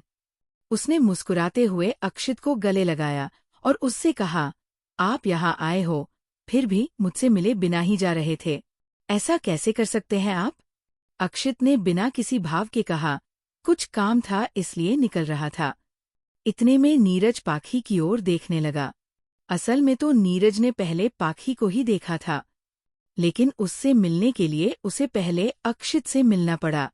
वो पाखी की ओर बड़ी ही गंदी नजर से देखने लगा। पाखी को नीरज का इस तरह देखना अच्छा नहीं लगा, लेकिन फिर बात को ज्यादा न बढ़ते हुए पाखी नीरज की ओर देखकर मुस्कुरा दी, फिर दूसरी ओर देखने लगी। इतने में नीरज ने डेविल स्माइल के साथ कहा, तो मिस मेहरा भी आपके साथ आई है, या यूं कहूं कि भाभी जी आपके साथ आई है। ऐसा कहकर नीरज अक्षित की ओर देखकर मुस्कुराने लगा। भाभी? अक्षित ने बिना किसी भाव के कहा। नीरज, हाँ, आपकी होने वाली वाइफ तो मेरी भाभी ही होगी ना। उसकी बात सुन के अक्षित हमें सिर हिला देता है, लेकिन नीरज की बात वहां खड़े सभी लोगों ने सुन ली, यहाँ तक कि माया और कार्तिक ने भी। सभी लोग आपस में फुसफुसाने लगे। ये देखकर पाखी बहुत ही अनकंफर्टेबल फील करने लगी, लेकिन वो इस बारे में कुछ नहीं कर सकती थी। मिस्टर चौहान ने भी ये बात सुन ली थी, इसलिए वो अक्षित के पास आए और उसे कहा, मिस्टर वालिया, हमें तो पता ही नहीं था, ये आपकी वुड बी है। पाखी की ओर देखते हुए, nice to meet you ma'am. Pakhi ने भी उसकी ओर देखकर मुस्कुरा दिया। इतने में मिस्टर चौहान ने अक्षित से कहा, 1 मिनट सर। ऐसा कहकर वो स्टेज पर चले गए और माइक में कहने लगे, लेडीज एंड जेंटलमैन, मैं आप सबको बताना चाहूँगा कि हमारे बीच आज दोनों बहुत ही खूबसूरत जोड़े हैं। पहले तो है मिस्टर कार्तिक और मिस माया। इनके बारे में आप सभी जानते ही होंगे। लेकिन जो हमारे दूसरे कपल है, उनके बारे में आपको जरा भी अंदाजा नहीं होगा। वो है मिस्टर अक्षित और मिस पाखी। मैं उन दोनों को स्टेज पर बुलाना चाहूँगा। सभी लोगों की नज़र अक्षित और पाखी पर थी। पाखी बहुत ज्यादा घबरा रही थी, तो वही अक्षित के फेस पर कोई एक्सप्रेशन नहीं था। उसे देखकर कोई नहीं बता सकता था कि वो अभी क्या सोच रहा है।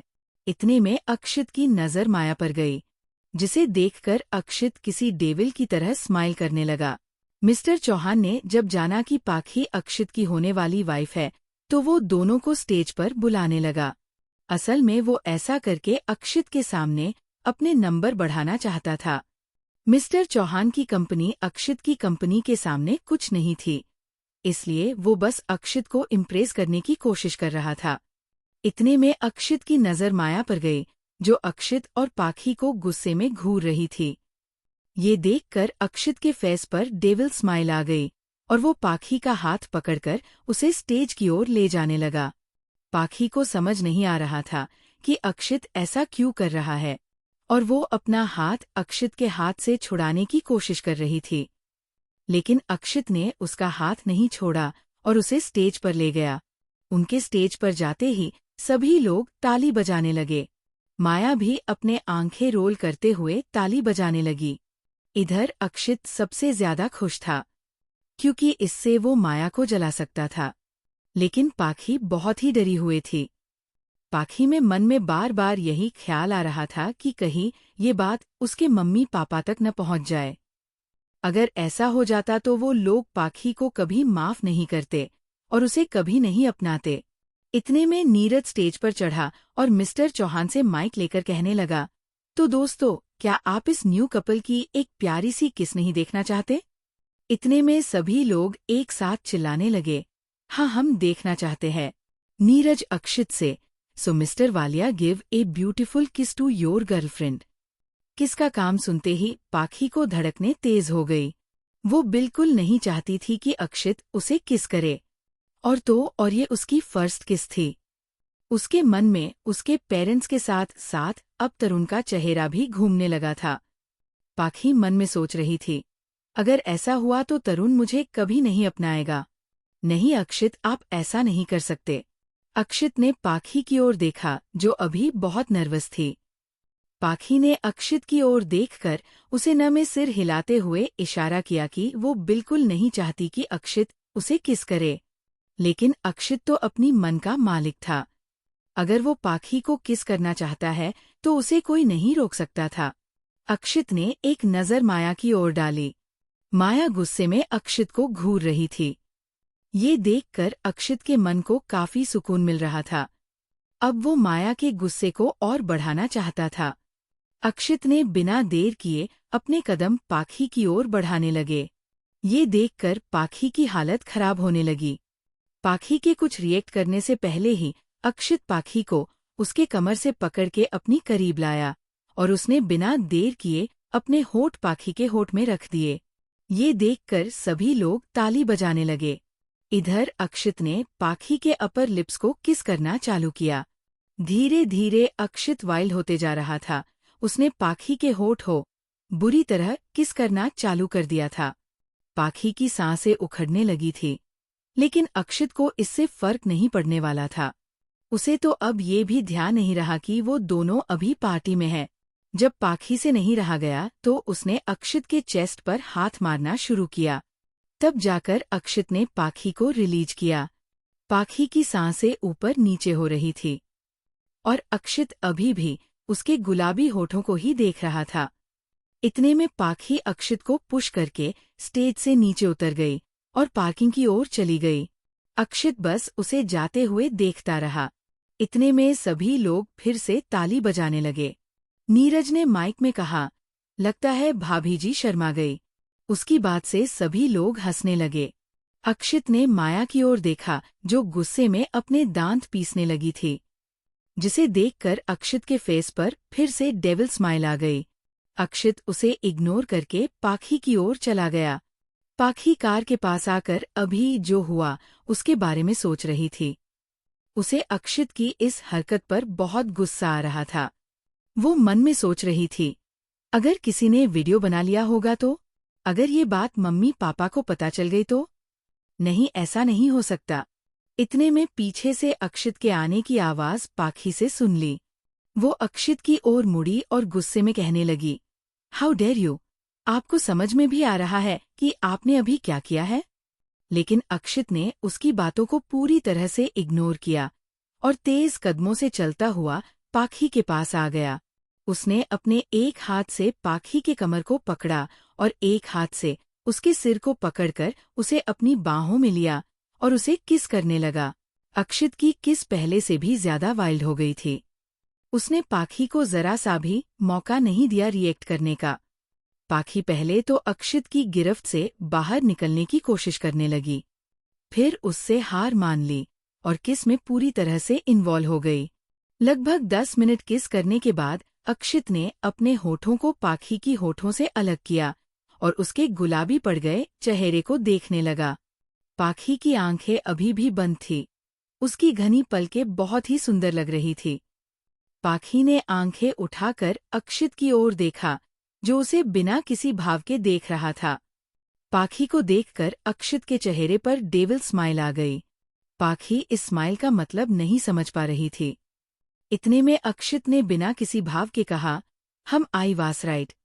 मुझे तुम्हारे लिए कुछ भी फील नहीं होता। इट वॉज जस्ट ए किस। ऐसा कहकर अक्षित ने पाखी को झटके से खुद से अलग किया। उसकी बात सीधा पाखी के दिल पर लगी। पाखी बहुत की ज्यादा हर्ट हो गई थी। उसे उम्मीद नहीं थी कि अक्षित इतना हार्टलेस है। पाखी अभी भी स्तब्ध खड़ी थी। इतने में अक्षित ने कहा, यहाँ से खुद ही अपने घर चली जाना, मुझे कुछ काम है। और अक्षित गाड़ी लेकर वहां से निकल गया। पाखी को इतना बुरा आज तक नहीं लगा था। उसकी आंखों से पता नहीं क्यों, लेकिन आंसू निकलने लगे। इतने में किसी ने पाखी के कंधे पर हाथ रखा। पाखी ने अपने आंसू पोंछे और उसकी ओर देखने लगी। ये नीरज था। अक्षित और पाखी के स्टेज से जाने के बाद ये भी उनके पीछे पीछे आ गया था। नीरज ने उन दोनों की किस करते हुए देखा था, लेकिन उनके बीच क्या बात हुए ये वो नहीं सुन पाया। नीरज ने मुस्कुराते हुए कहा, भाई कहाँ चले गए? पाखी नॉर्मल वॉइस में, उन्हें कुछ काम था इसलिए वो थोड़ा जल्दी चले गए। नीरज, आप कहे तो मैं आपको घर छोड़ दूं? पाखी ने हिचकिचाते हुए कहा, नहीं, इसकी कोई जरूरत नहीं है, मैं खुद ही चली जाऊंगी। नीरज, लेकिन अगर आप अकेले गई और आपके साथ कुछ हो गया तो भाई मुझे जिंदा नहीं छोड़ेंगे, इसलिए प्लीज मेरे साथ चलिए। पाखी के पास और कोई ऑप्शन नहीं था। इतनी रात को टैक्सी भी मिलना मुश्किल था, इसलिए वो नीरज के साथ चलने के लिए तैयार हो गई। इधर अक्षित अपनी कार में अपने कुछ लोगों से मिलने जा रहा था। तभी उसने मिरर में खुद के फेस को देखा। उसके होठों पर पाखी की लिपस्टिक लग चुकी थी, जिसे देख पहले तो अक्षित के फेस पर एक डेविल स्माइल आ गई। फिर उसने लिपस्टिक के निशान को मिटा दिया। अक्षित बिना किसी भाव के खुद से ही उसकी किस कुछ अलग थी। मुझे लगा कि मुझे उस लड़की से प्यार हो गया है, लेकिन ऐसा नहीं है। वो क्या दुनिया की कोई भी लड़की मेरे दिल को नहीं पिघला सकती। तभी अक्षित का मोबाइल बजता है। अक्षित फोन उठाकर कोल्ड वॉइस में कहता है, तुमसे उसे ठिकाने लगा दिया? फोन के दूसरी तरफ से एक आदमी कहता है, नहीं बॉस। अक्षित दांत पीसते हुए कहता है, तो इतनी देर से तुम कर क्या रहे हो? ये काम सुबह ही हो जाना था और तुमने उसे अब तक जिंदा रखा है? You bastard. आदमी डरते हुए कहता है, सॉरी बॉस, लेकिन हमें पता चला है कि इसके पास नए हथियारों का एक बहुत बड़ा गोदाम है। हम इससे बस इसके ठिकाने के बारे में पूछ रहे हैं। लेकिन आदमी इतना ढीठ है कि 100 कोड़े खाने के बाद भी कुछ नहीं बोल रहा है। हथियारों के बारे में सुन के अक्षित डेविल स्माइल के साथ कहता है, ऐसे कैसे नहीं बताएगा, तुम लोग बस मेरा वेट करो। आदमी, यस बॉस। अक्षित अपनी कार लेकर शहर के बाहर एक पुरानी बिल्डिंग में पहुंच जाता है। बिल्डिंग के बाहर बहुत अंधेरा था। वहां की कोई भी चीज अक्षित को दिखाई नहीं दे रही थी। फिर अक्षित बिल्डिंग के अंदर जाता है, जहां कुछ रोशनी थी, और अक्षित के लोगों ने एक आदमी को कुर्सी से बांध रखा था। उस आदमी के सिर से खून निकल रहा था, जो उसके पूरे जिस्म पर लग गया था। वो आदमी बेहोशी की हालत में था। उसे देखकर ऐसा लग रहा था मानो उसे बहुत पीटा गया हो। जब अक्षित उनके सामने जाता है तो एक आदमी अक्षित के पास आकर कहता है, सर, इसने अभी तक उस जगह के बारे में नहीं बताया है। बिग बॉस ने ऑर्डर दिया है कि जब तक ये नहीं बता देता तब तक इसे जिंदा रखना है। अक्षित बिना किसी भाव के, अगर इसने बता दिया तब तो इसे मार सकते हैं। ऐसा कहकर अक्षित डेविल स्माइल करने लगता है। अक्षित उस पुरानी बिल्डिंग में पहुंच चुका था, जहां उसके लोगों ने एक आदमी को बांध कर रखा था। अक्षित ने उसे देखकर डेविल स्माइल की और अपना कोट और अपनी वॉच निकालकर अपने आदमी को दे दिया। दूसरी तरफ माया और कार्तिक कार में अपने घर की ओर जा रहे थे। माया अक्षित को किसी और के साथ खुश देखकर पागल हुए जा रही थी। माया बस खिड़की से बाहर की ओर देख रही थी। इतने में कार्तिक ने माया का हाथ पकड़ा और कहा, इट्स ओके बेबी, अब हमें उस अक्षित से कुछ लेना देना नहीं है। वो किसी के साथ भी रहे, हमें इससे फर्क नहीं पड़ना चाहिए। माया ने कार्तिक का हाथ झटके से छुड़ाते हुए गुस्से में कहा, तुम्हें फर्क पड़े या ना पड़े, मुझे फर्क पड़ता है। जिस इंसान को माया कपूर ने छोड़ दिया हो, वो इतने खुश नहीं रह सकता, और तो और किसी और लड़की के साथ बिल्कुल नहीं। उसकी हिम्मत भी कैसे हुई? मेरे दिए घाव को इतनी जल्दी भूल गया? कार्तिक माया की तरफ देखते हुए, लेट ईट गो, उसे भूल जाओ और मुझ पर थोड़ा ध्यान दो, ऐसा कहकर कार्तिक माया के करीब जाने लगा। लेकिन माया ने उसे पुश करके अपने से दूर कर दिया। माया की इस हरकत पर कार्तिक को बहुत गुस्सा आ रहा था। कार्तिक ने दांत पीसते हुए कहा, अगर वो तुम्हें इतना ही प्यारा था तो उसे छोड़कर मेरे पास क्यों आई? उसके साथ आराम से जिंदगी बिताती। माया कार्तिक को गुस्से में कहती है, मैंने उसके साथ जो भी किया तुम्हारे लिए किया, लेकिन मेरा भी स्टैंडर्ड है। मैंने जिसे छोड़ दिया है वो किसी और के पास जा ही नहीं सकता। उसे मेरी याद में तड़पना होगा जिंदगी भर, समझे। इधर अक्षित ने अपने स्लीव्स फोल्ड किए और उस आदमी के जांघ पर अपने पैर रखकर कोल्ड वॉइस में कहने लगा, मिस्टर राठौड़, चुपचाप से हम बता दो कि सारे हथियार तुमने कहाँ छुपा कर रखे हैं, वरना मुझसे बुरा कोई नहीं होगा, समझे। मिस्टर राठौड़, जो लगभग बेहोश होने वाले थे, उन्होंने अपनी टूटती आवाज में कहा, मैं तुम्हें कभी नहीं बताऊंगा, और मैं ये भी जानता हूँ कि तुम मुझे नहीं मार सकते। तुम बस एक गुलाम हो जो अपने मालिक के हुक्म का पालन करता है। ऐसा कहकर वो हंसने लगा। अक्षित डेविल स्माइल के साथ कहता है, अच्छा तो तुम्हें ऐसा लगता है, तो फिर ये भी देख लो कि ये गुलाम क्या कर सकता है। ऐसा कहकर अक्षित एक आदमी की ओर इशारा करता है। वो आदमी एक बर्तन में खौलता हुआ पानी लेकर आता है, जिसे देखकर मिस्टर राठौड़ थोड़ा डर जाता है, लेकिन फिर भी वो अक्षित को कुछ भी बताने के लिए तैयार नहीं होता। अक्षित ने उस बर्तन के पानी को मिस्टर राठौड़ के चेहरे में फेंक दिया। मिस्टर राठौड़ दर्द से बुरी तरह चिल्लाने लगे। उसका चेहरा पूरी तरह जल चुका था। अक्षित उसके चिल्लाते हुए फेस के पास गया और कोल्ड वॉइस में कहने लगा, तुम्हारा जवाब अभी भी वही है या उसमें कुछ बदलाव किए तुम्हें? मिस्टर राठौड़ दर्द में करहाते हुए बोले, तुम चाहे कुछ भी कर लो, मैं तुम्हें उसके बारे में नहीं बताने वाला। तुम उसके बारे में भूल जाओ एवी। अक्षित ने एक डेविल स्माइल की और फिर से एक आदमी को इशारा किया। वो आदमी एक डब्बे में कुछ लेकर आया। उस आदमी ने डिब्बा अक्षित को दिया। अक्षित ने वो डिब्बा मिस्टर राठौड़ के आंखों के सामने खोला। उस डिब्बे में नमक भरा हुआ था, जिसे अक्षित ने मिस्टर राठौड़ के पूरे बदन पर छिड़क दिया। मिस्टर राठौड़ दर्द से चिल्लाने लगे। उसके चिल्लाने की आवाज पूरे बिल्डिंग में गूंजने लगी। अक्षित का मन इतने से ही नहीं भरा। उसने मिस्टर राठौड़ के चेहरा पर एक पंच मारा, जिससे मिस्टर राठौड़ कुर्सी के साथ जमीन पर गिर गया। फिर अक्षित नमक लेकर मिस्टर राठौड़ के फेस पर रब करने लगा। ये नज़ारा देखकर वहां खड़े लोगों की भी रूह कांप गई।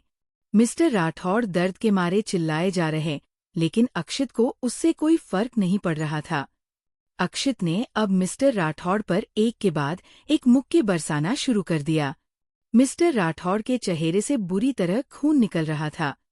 इतने में मिस्टर राठौड़ ने धीरे से कहा, मैं बताता हूं तुम्हें, मुझे मत मारो। ये सुनकर अक्षित के फेस पर एक डेविल स्माइल आ गई। अक्षित ने अपने आदमियों को इशारा किया कि मिस्टर राठौड़ की कुर्सी को सीधा करे। मिस्टर राठौड़ की सांस उखड़ने लगी थी। अक्षित मिस्टर राठौड़ के फेस को होल्ड करके कोल्ड वॉइस में, अब जल्दी बता, वरना ये प्रोग्राम फिर से शुरू हो जाएगा। मिस्टर राठौड़, सारे के सारे हथियार मेरे घर के गार्डन में दफन हैं। तुम वहां जाओगे तो तुम्हें वहां पर एक फाउंटेन दिखेगा, उसी के नीचे सब कुछ है। ऐसा कहकर मिस्टर राठौड़ लंबी लंबी सांसें लेने लगे। उसके बदन में अभी भी नमक लगा हुआ था, जिसके वजह से उसे बहुत जलन हो रही थी। अक्षित ने अपने आदमियों से कहा, तुम सब जाओ और सब कुछ लेकर आओ, और अगर घर के अंदर भी कुछ होगा तो उसे भी ले आना। सभी आदमी एक साथ, यस सर। सभी लोग यहाँ से मिस्टर राठौड़ के घर की ओर जाने लगे। वहां बस अक्षित और मिस्टर राठौड़ थे। अक्षित ने मिस्टर राठौड़ की ओर देखा, जो अभी भी दर्द से कराह रहा था। अक्षित मिस्टर राठौड़ की ओर बढ़ रहा था। तभी एक आदमी ताली बजाते हुए अक्षित की ओर आता है और कहता है, लगता है आज यहाँ बहुत की बढ़िया प्रोग्राम चला और मैंने ये मिस कर दिया। उस आदमी ने सैड सा फेस बनाते हुए कहा। अक्षित ने उसकी ओर देखा और बिना किसी भाव के कहा, तेरी तो हमेशा की आदत है, कहीं भी लेट ही आता है। आदमी कान पकड़कर, ओ आई एम सॉरी, लेकिन क्या तू ये रिपीट कर सकता है? अक्षित मिस्टर राठौड़ की तरफ देखते हुए, इस आदमी में अब इतनी जान नहीं बची है कि सब कुछ रिपीट कर सके। आदमी, तो अब इसका क्या करना है? अक्षित ने डेविल स्माइल के साथ कहा, करना क्या है? इसे अब इस दर्द से छुटकारा दिला देते हैं।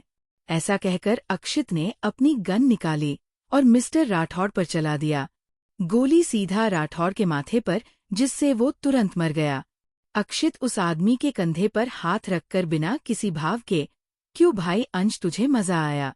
ये अंश दीक्षित था। अक्षित और दर्शन के सारे लीगल मैटर यही देखता था। अंश मिस्टर राठौड़ की ओर देखते हुए, मुझे इस काम में मजा नहीं आता, मैं तो यहाँ लीगल काम देखने आया हूँ। अक्षित डेविल स्माइल के साथ, उसके पहले चल मैं तुझे हथियारों का गोदाम दिखाता हूँ।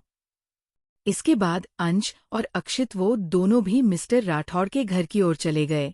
इधर पाखी अपने घर पहुंच चुकी थी। उसने थकावट दूर करने के लिए गर्म पानी से शावर लिया और टॉवेल से अपने बाल सुखाते हुए शीशे के पास खड़ी हो गई। कुछ देर शीशे में खुद को देखने के बाद पाखी ने अपने होठों को टच किया। उसे वो वक्त याद आ गया जब अक्षित ने उसे किस किया था। पाखी को अक्षित के वार्म लिप्स फील हो रहे थे और उसकी धड़कन फिर से बढ़ गई थी। पाखी ने अपने सीने पर अपने हाथ रखकर खुद से कहा, पाखी प्लीज शांत हो जा। उस इंसान के बारे में ऐसा फील मत कर, वो तेरे लिए नहीं बना है। प्लीज शांत हो जा। ऐसा कहकर पाखी खुद को शांत करने की कोशिश कर रही थी, लेकिन उसका मन बस अक्षित के बारे में ही सोच रहा था। वो अपने बेड पर लेट गई और अपने पिलो को हग करके अक्षित के बारे में सोचते हुए सो गई। अगली सुबह पाखी ऑफिस जाने से थोड़ा हिचकिचा रही थी। उसे डर लग रहा था कि अगर ऑफिस के लोगों को इस बारे में पता चलेगा तो वो सब उसके बारे में क्या सोचेंगे। पाखी ऑफिस के गेट के सामने खड़ी होकर सभी को देख रही थी। तभी कोई आदमी अपनी गाड़ी का हॉर्न बजाता है।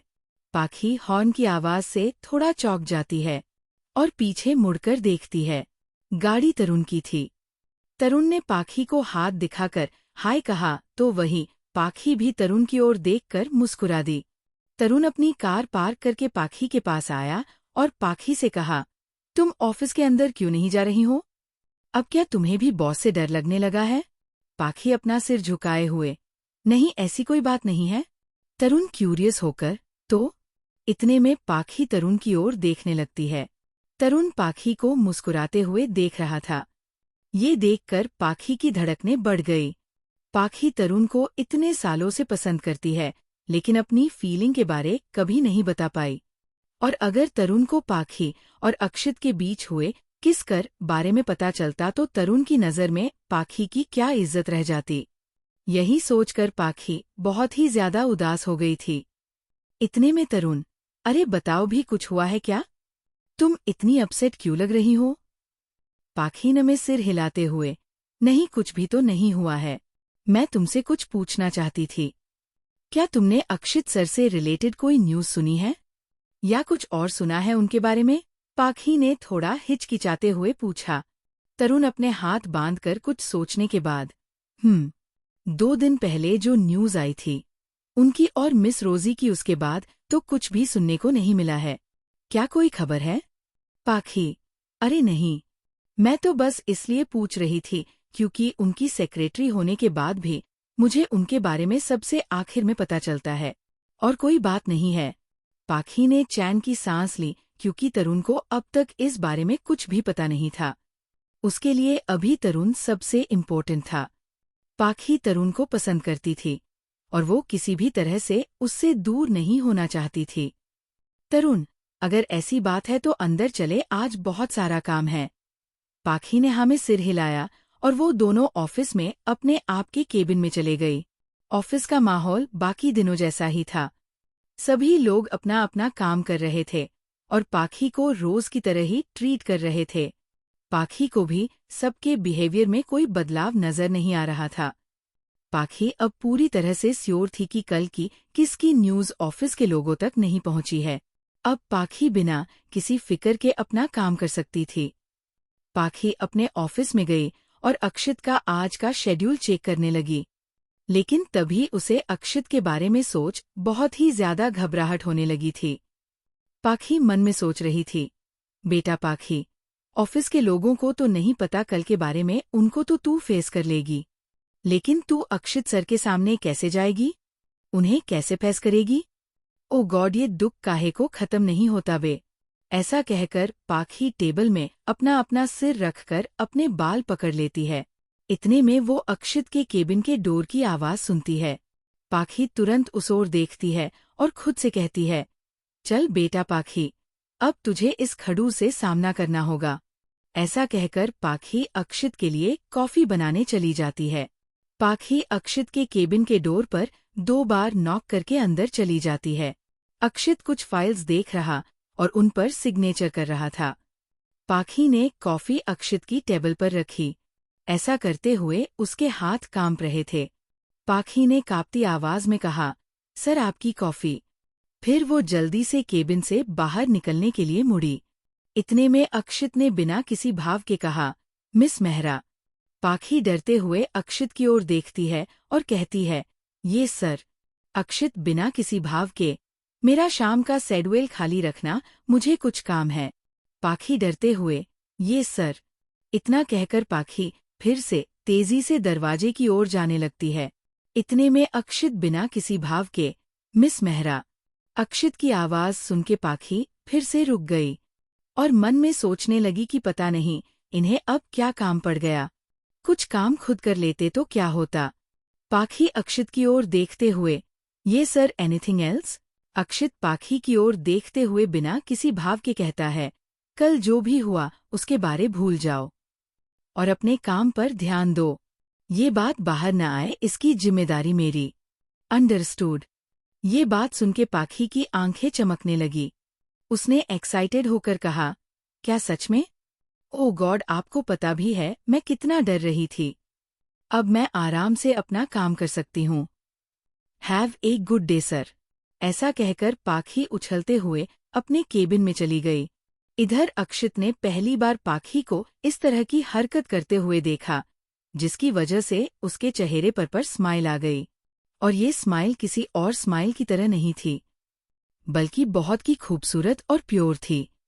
अक्षित ने ये बात अपने दिमाग से निकाली और फिर से अपने काम में लग गया। इधर अक्षित ने पाखी से कह रखा था कि शाम को कोई भी काम न रखे, क्योंकि उसे कोई और जरूरी काम था। लेकिन अक्षित 7 बजने के बाद भी काम कर रहा था। ऑफिस में अभी भी कुछ लोग जिनका काम अभी बचा था। उनमें से एक पाखी भी थी। लेकिन तभी एक बहुत ही खूबसूरत लड़की जिसने हाई हील्स पहन रखे थे अक्षित के ऑफिस में आई।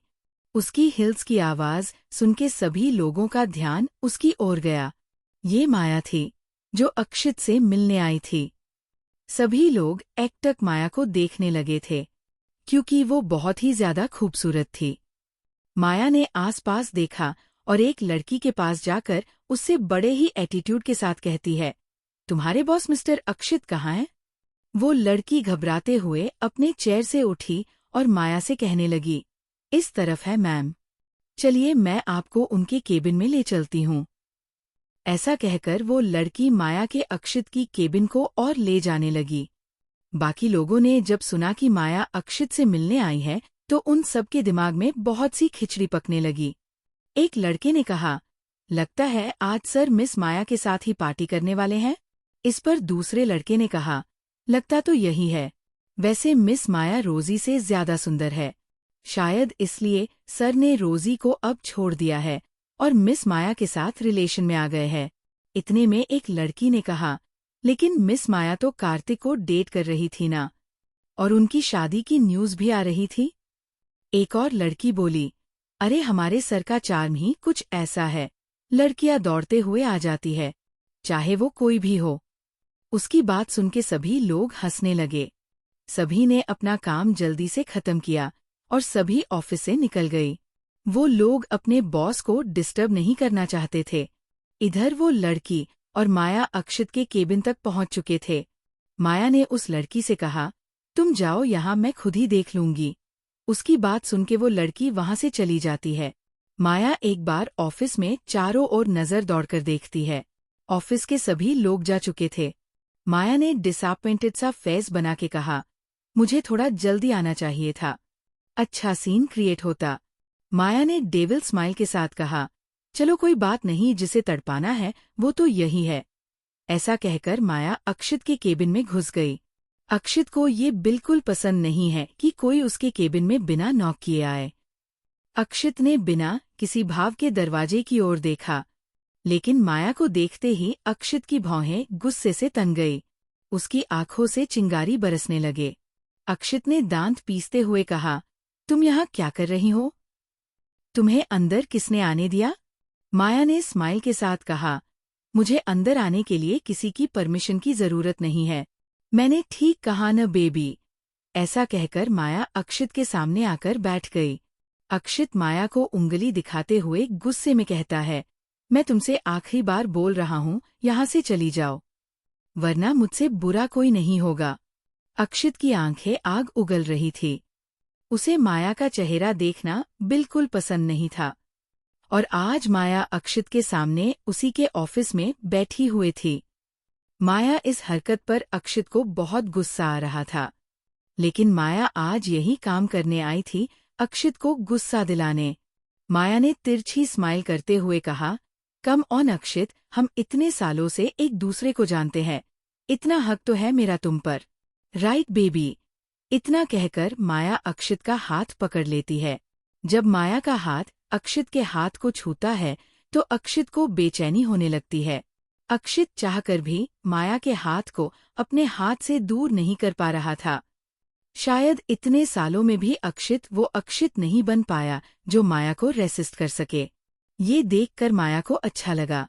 उसने खुद ही अपने हाथ अक्षित के हाथ से दूर कर लिए और अक्षित से कहने लगी, मैं तो तुम्हें यहाँ अपने शादी का कार्ड देने आई थी, लेकिन मुझे लगता है कि तुम उस शादी में नहीं आ सकोगे।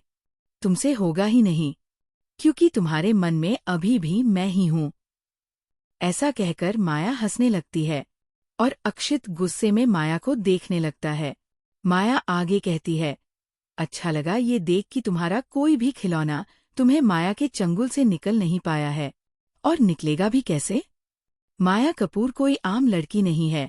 अक्षित गुस्से में, अपनी बकवास बंद करो वरना यहाँ से चल के नहीं जा पाओगी। माया डरने के एक्टिंग करते हुए, नहीं प्लीज मेरे साथ ऐसा मत करना अक्षित। After all I am your first love. अक्षित ने टेबल को जोर से मारते हुए कहा, अपनी बकवास बंद करो और निकल जाओ यहाँ से। माया अक्षित के गुस्से को देखकर मुस्कुराने लगी। उसे अक्षित के इस डरवाने रूप से कोई फर्क नहीं पड़ रहा था। इधर पाखी, जो अब तक काम कर रही थी, उसने ये आवाज सुनी और थोड़ा डर गई। उसने खुद से कहा, पता नहीं वहां क्या हो रहा है, मुझे चल के देखना चाहिए। ऐसा सोचकर पाखी अक्षित के केबिन की ओर चली जाती है। इधर माया अपनी और कार्तिक की शादी का कार्ड निकलकर अक्षित के टेबल पर रखते हुए कहती है, अगर तुम्हारा मन हो तो आ जाना। ऐसा कहकर माया अक्षित के केबिन से जाने लगती है। पाखी, जो कि अक्षित के केबिन की ओर आ रही होती है, माया को वहां से निकलते देख लेती है। दूसरी ओर अक्षित गुस्से में पागल हुए जा रहा था। उसे माया से ज्यादा खुद पर गुस्सा आ रहा, क्योंकि वो माया के सामने कुछ भी नहीं कर पाया। अक्षित अपने केबिन में रखी हर एक चीज को तोड़ने लगा। टेबल, टीवी, कंप्यूटर, हर एक चीज। चीजों के टूटने की आवाज सुनकर पाखी अक्षित के केबिन में आती है और वहां का नजारा देखकर चौंक जाती है।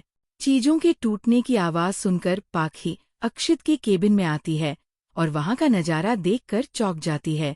अक्षित ने पूरा केबिन तबाह कर दिया था और एक कोने में बैठा हुआ था। उसकी आंखें अभी बंद थी। उसके हाथ से खून निकल रहा था। खून देखकर पाखी बहुत डर गई और तेजी से अक्षित के पास जाती है। पाखी अक्षित का हाथ पकड़कर उसके चोट को देखती है। जब पाखी अक्षित के हाथ को टच करती है, तब अक्षित अपनी आंखें खोलता है और कोल्ड वॉइस में पाखी से कहता है, तुम यहाँ क्या कर रही हो? पाखी चिंतित होकर कहती है, सर आपको बहुत चोट लगी है। कितना खून निकल रहा है? पाखी अभी भी अक्षित के चोट को देख रही थी। पाखी को देखकर ऐसा लग रहा था मानो उसे अक्षित का दर्द महसूस हो। लेकिन अक्षित को इस चोट से कोई फर्क नहीं पड़ रहा था।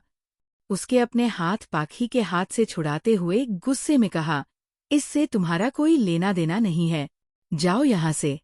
पाखी की आंखों में थोड़े से आंसू भी आ गए थे। पाखी बहुत सेंसेटिव लड़की थी। वो किसी को ऐसे दर्द में नहीं देख सकती थी। पाखी ने अक्षित की आंखों में देखते हुए कहा, पहले हम इसे ट्रीट करना होगा, उसके बाद मैं चली जाऊंगी। लेकिन अक्षित का मूड बहुत खराब था। वो कुछ देर अकेले रहना चाहता था, लेकिन पाखी यहाँ से जाने को बिल्कुल भी रेडी नहीं थी। अक्षित ने अपने एक हाथ से पाखी को उसके गर्दन के पीछे से पकड़ा और अपने पास लाकर दांत पीसते हुए कहने लगा, तुम्हें एक बार में समझ नहीं आता। मैंने तुम्हें यहाँ से जाने को बोला। तुम्हें एक बार किस क्या कर लिया, तुम्हें लगता है कि तुम अपनी मनमानी कर सकती हो? अपनी औकात मत भूलो। ऐसा कहकर अक्षित ने पाखी को अपने से दूर धकेल दिया।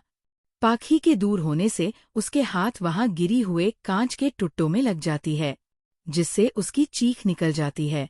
लेकिन अक्षित को इससे कोई फर्क नहीं पड़ता। पाखी सीधा बैठती है। उसकी आंखों से आंसू निकलने लगते हैं। वो पहले अपने चोट की ओर देखती है, फिर अक्षित की ओर। अक्षित बिना किसी भाव के पाखी को देख रहा होता है।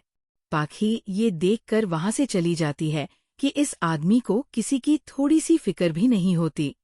पाखी के जाते ही अक्षित अपना सिर दीवार से लगाकर अपनी आंखें फिर से बंद कर लेता है और ये सोचने लगता है कि आखिर कब तक वो माया के सामने इतना कमजोर बना रहेगा।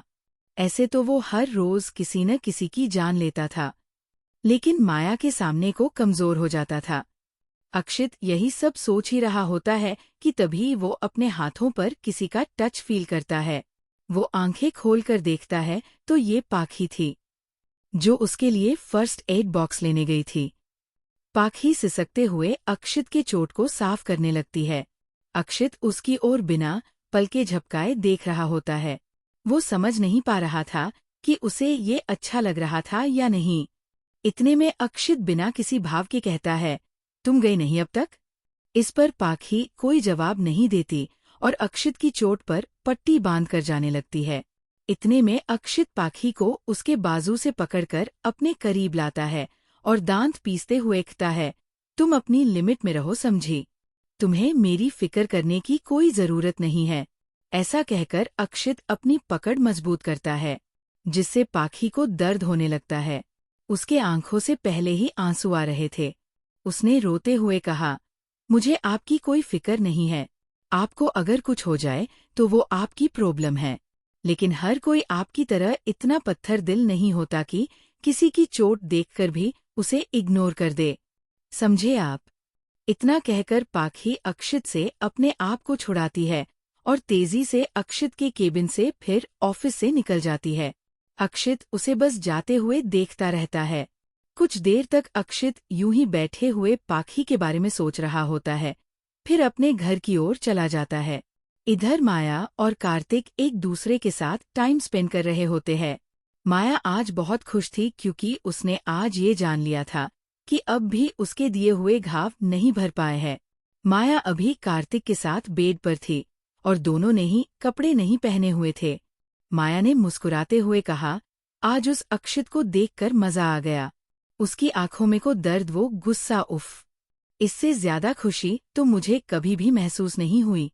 कार्तिक उसके नेक के पास किस करके कहता है, माया बेबी, तुमने उस अक्षित को कुछ ज्यादा ही तड़पा दिया, कहीं तुम्हारी याद में पागल न हो जाए। माया एटीट्यूड के साथ, पागल तो पहले से ही था मेरे प्यार में, अब मैं उसके साथ ये खेल कभी कभी खेल कर उसके पागलपन को और बढ़ा दूंगी। कार्तिक माया की देखते हुए नॉटी टोन में कहता है, फिलहाल तो तुम मुझे पागल बना रही हो। ऐसा कहकर कार्तिक माया को किस करने लगता है। दूसरी ओर अक्षित अपने घर पहुंच चुका था। वो यहाँ अकेले रहता था। वो सीधा अपने रूम में गया और हाथ फैलाकर लेट गया। उसके पैर अभी भी जमीन को छू रहे थे और उसकी आंखें बंद थी। उसे बार बार पाखी का उदास चेहरा नजर आ रहा था। उसने माया का सारा गुस्सा पाखी पर निकाल दिया था, इसलिए उसे पाखी अब की फिक्र हो रही थी। उसे जिस हाथ में चोट लगी थी उसे उसने अपने माथे पर रखा। उसे अपने माथे पर पट्टी फील होने लगी। उसने आंखें खोली और अपने हाथ को अपने चेहरे से थोड़ा ऊपर उठाकर पट्टी को देखने लगा। उसे वो मोमेंट याद आ गया जब पाखी रोते हुए उसे पट्टी कर रही थी। उसने थोड़ा इमोशनल होते हुए कहा, तुम्हें मेरी फिक्र नहीं करनी चाहिए, मैं इस लायक नहीं हूँ। तुम्हें मेरे बारे में कुछ नहीं पता, तुम बहुत मासूम हो। मैं नहीं चाहता कि तुम जैसे मासूम लड़की मेरे गुस्से का शिकार हो, इसलिए प्लीज मुझ जैसे इंसान से दूर रहो। उसे पाखी की फिक्र हो रही थी। वो सोच रहा था कि पाखी ठीक से तो घर पहुंच गई होगी ना। उसे पाखी के हाथ में लगी चोट की भी फिक्र हो रही थी, लेकिन अक्षित इस बारे में कुछ नहीं कर सकता था। पाखी बस अक्षित की मदद कर रही थी और अक्षित ने उसे इतना हर्ट कर दिया था। वो अब बस कल सुबह कर वेट कर रहा था ताकि ऑफिस जाकर पाखी को एक बार सही सलामत देख ले। पाखी के बारे में सोचते हुए अक्षित को नींद आ गई। अगली सुबह अक्षित अपने टाइम से ऑफिस पहुंच चुका था, लेकिन आज कुछ अलग हुआ। आज पाखी उसे गेट पर खड़ी हुए नहीं मिली।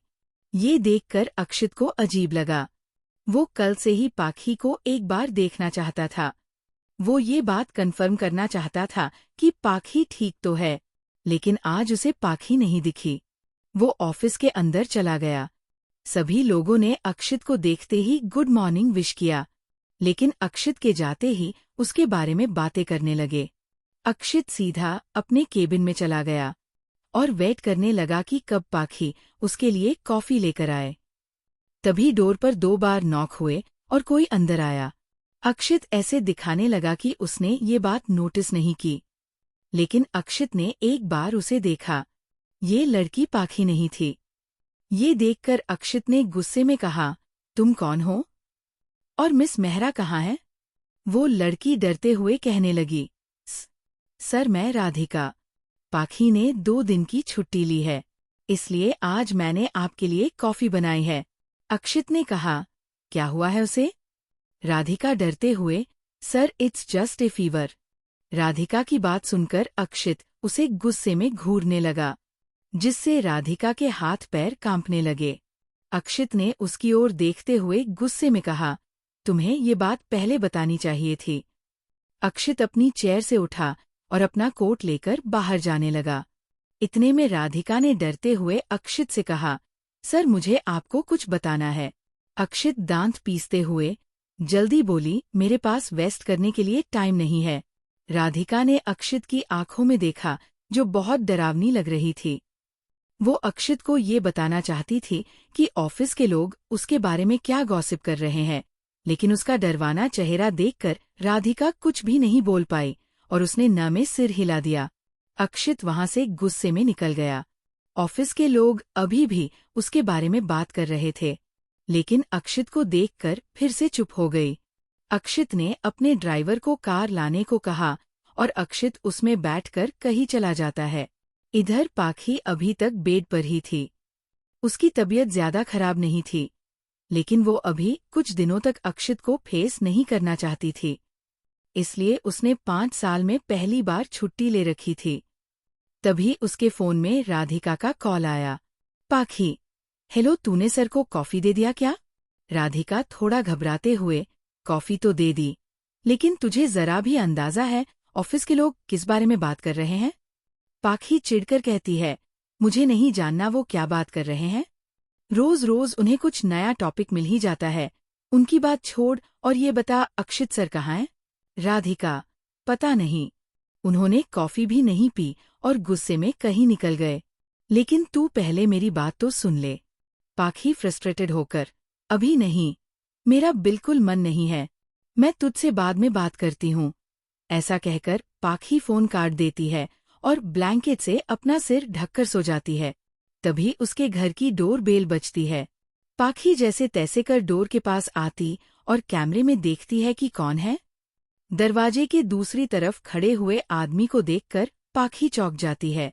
उसकी आंखें शॉक में बड़ी हो जाती है। ये कोई और नहीं, अक्षित ही थी। तो दोस्तों, आज की कहानी यहीं तक। लेकिन क्या ये सच में अंत था, या फिर कहानी में अब भी कोई नया मोड़ आने वाला है? ये जानने के लिए आपको अगला भाग देखना होगा। आपको ये कहानी कैसी लगी, कमेंट में जरूर बताएं।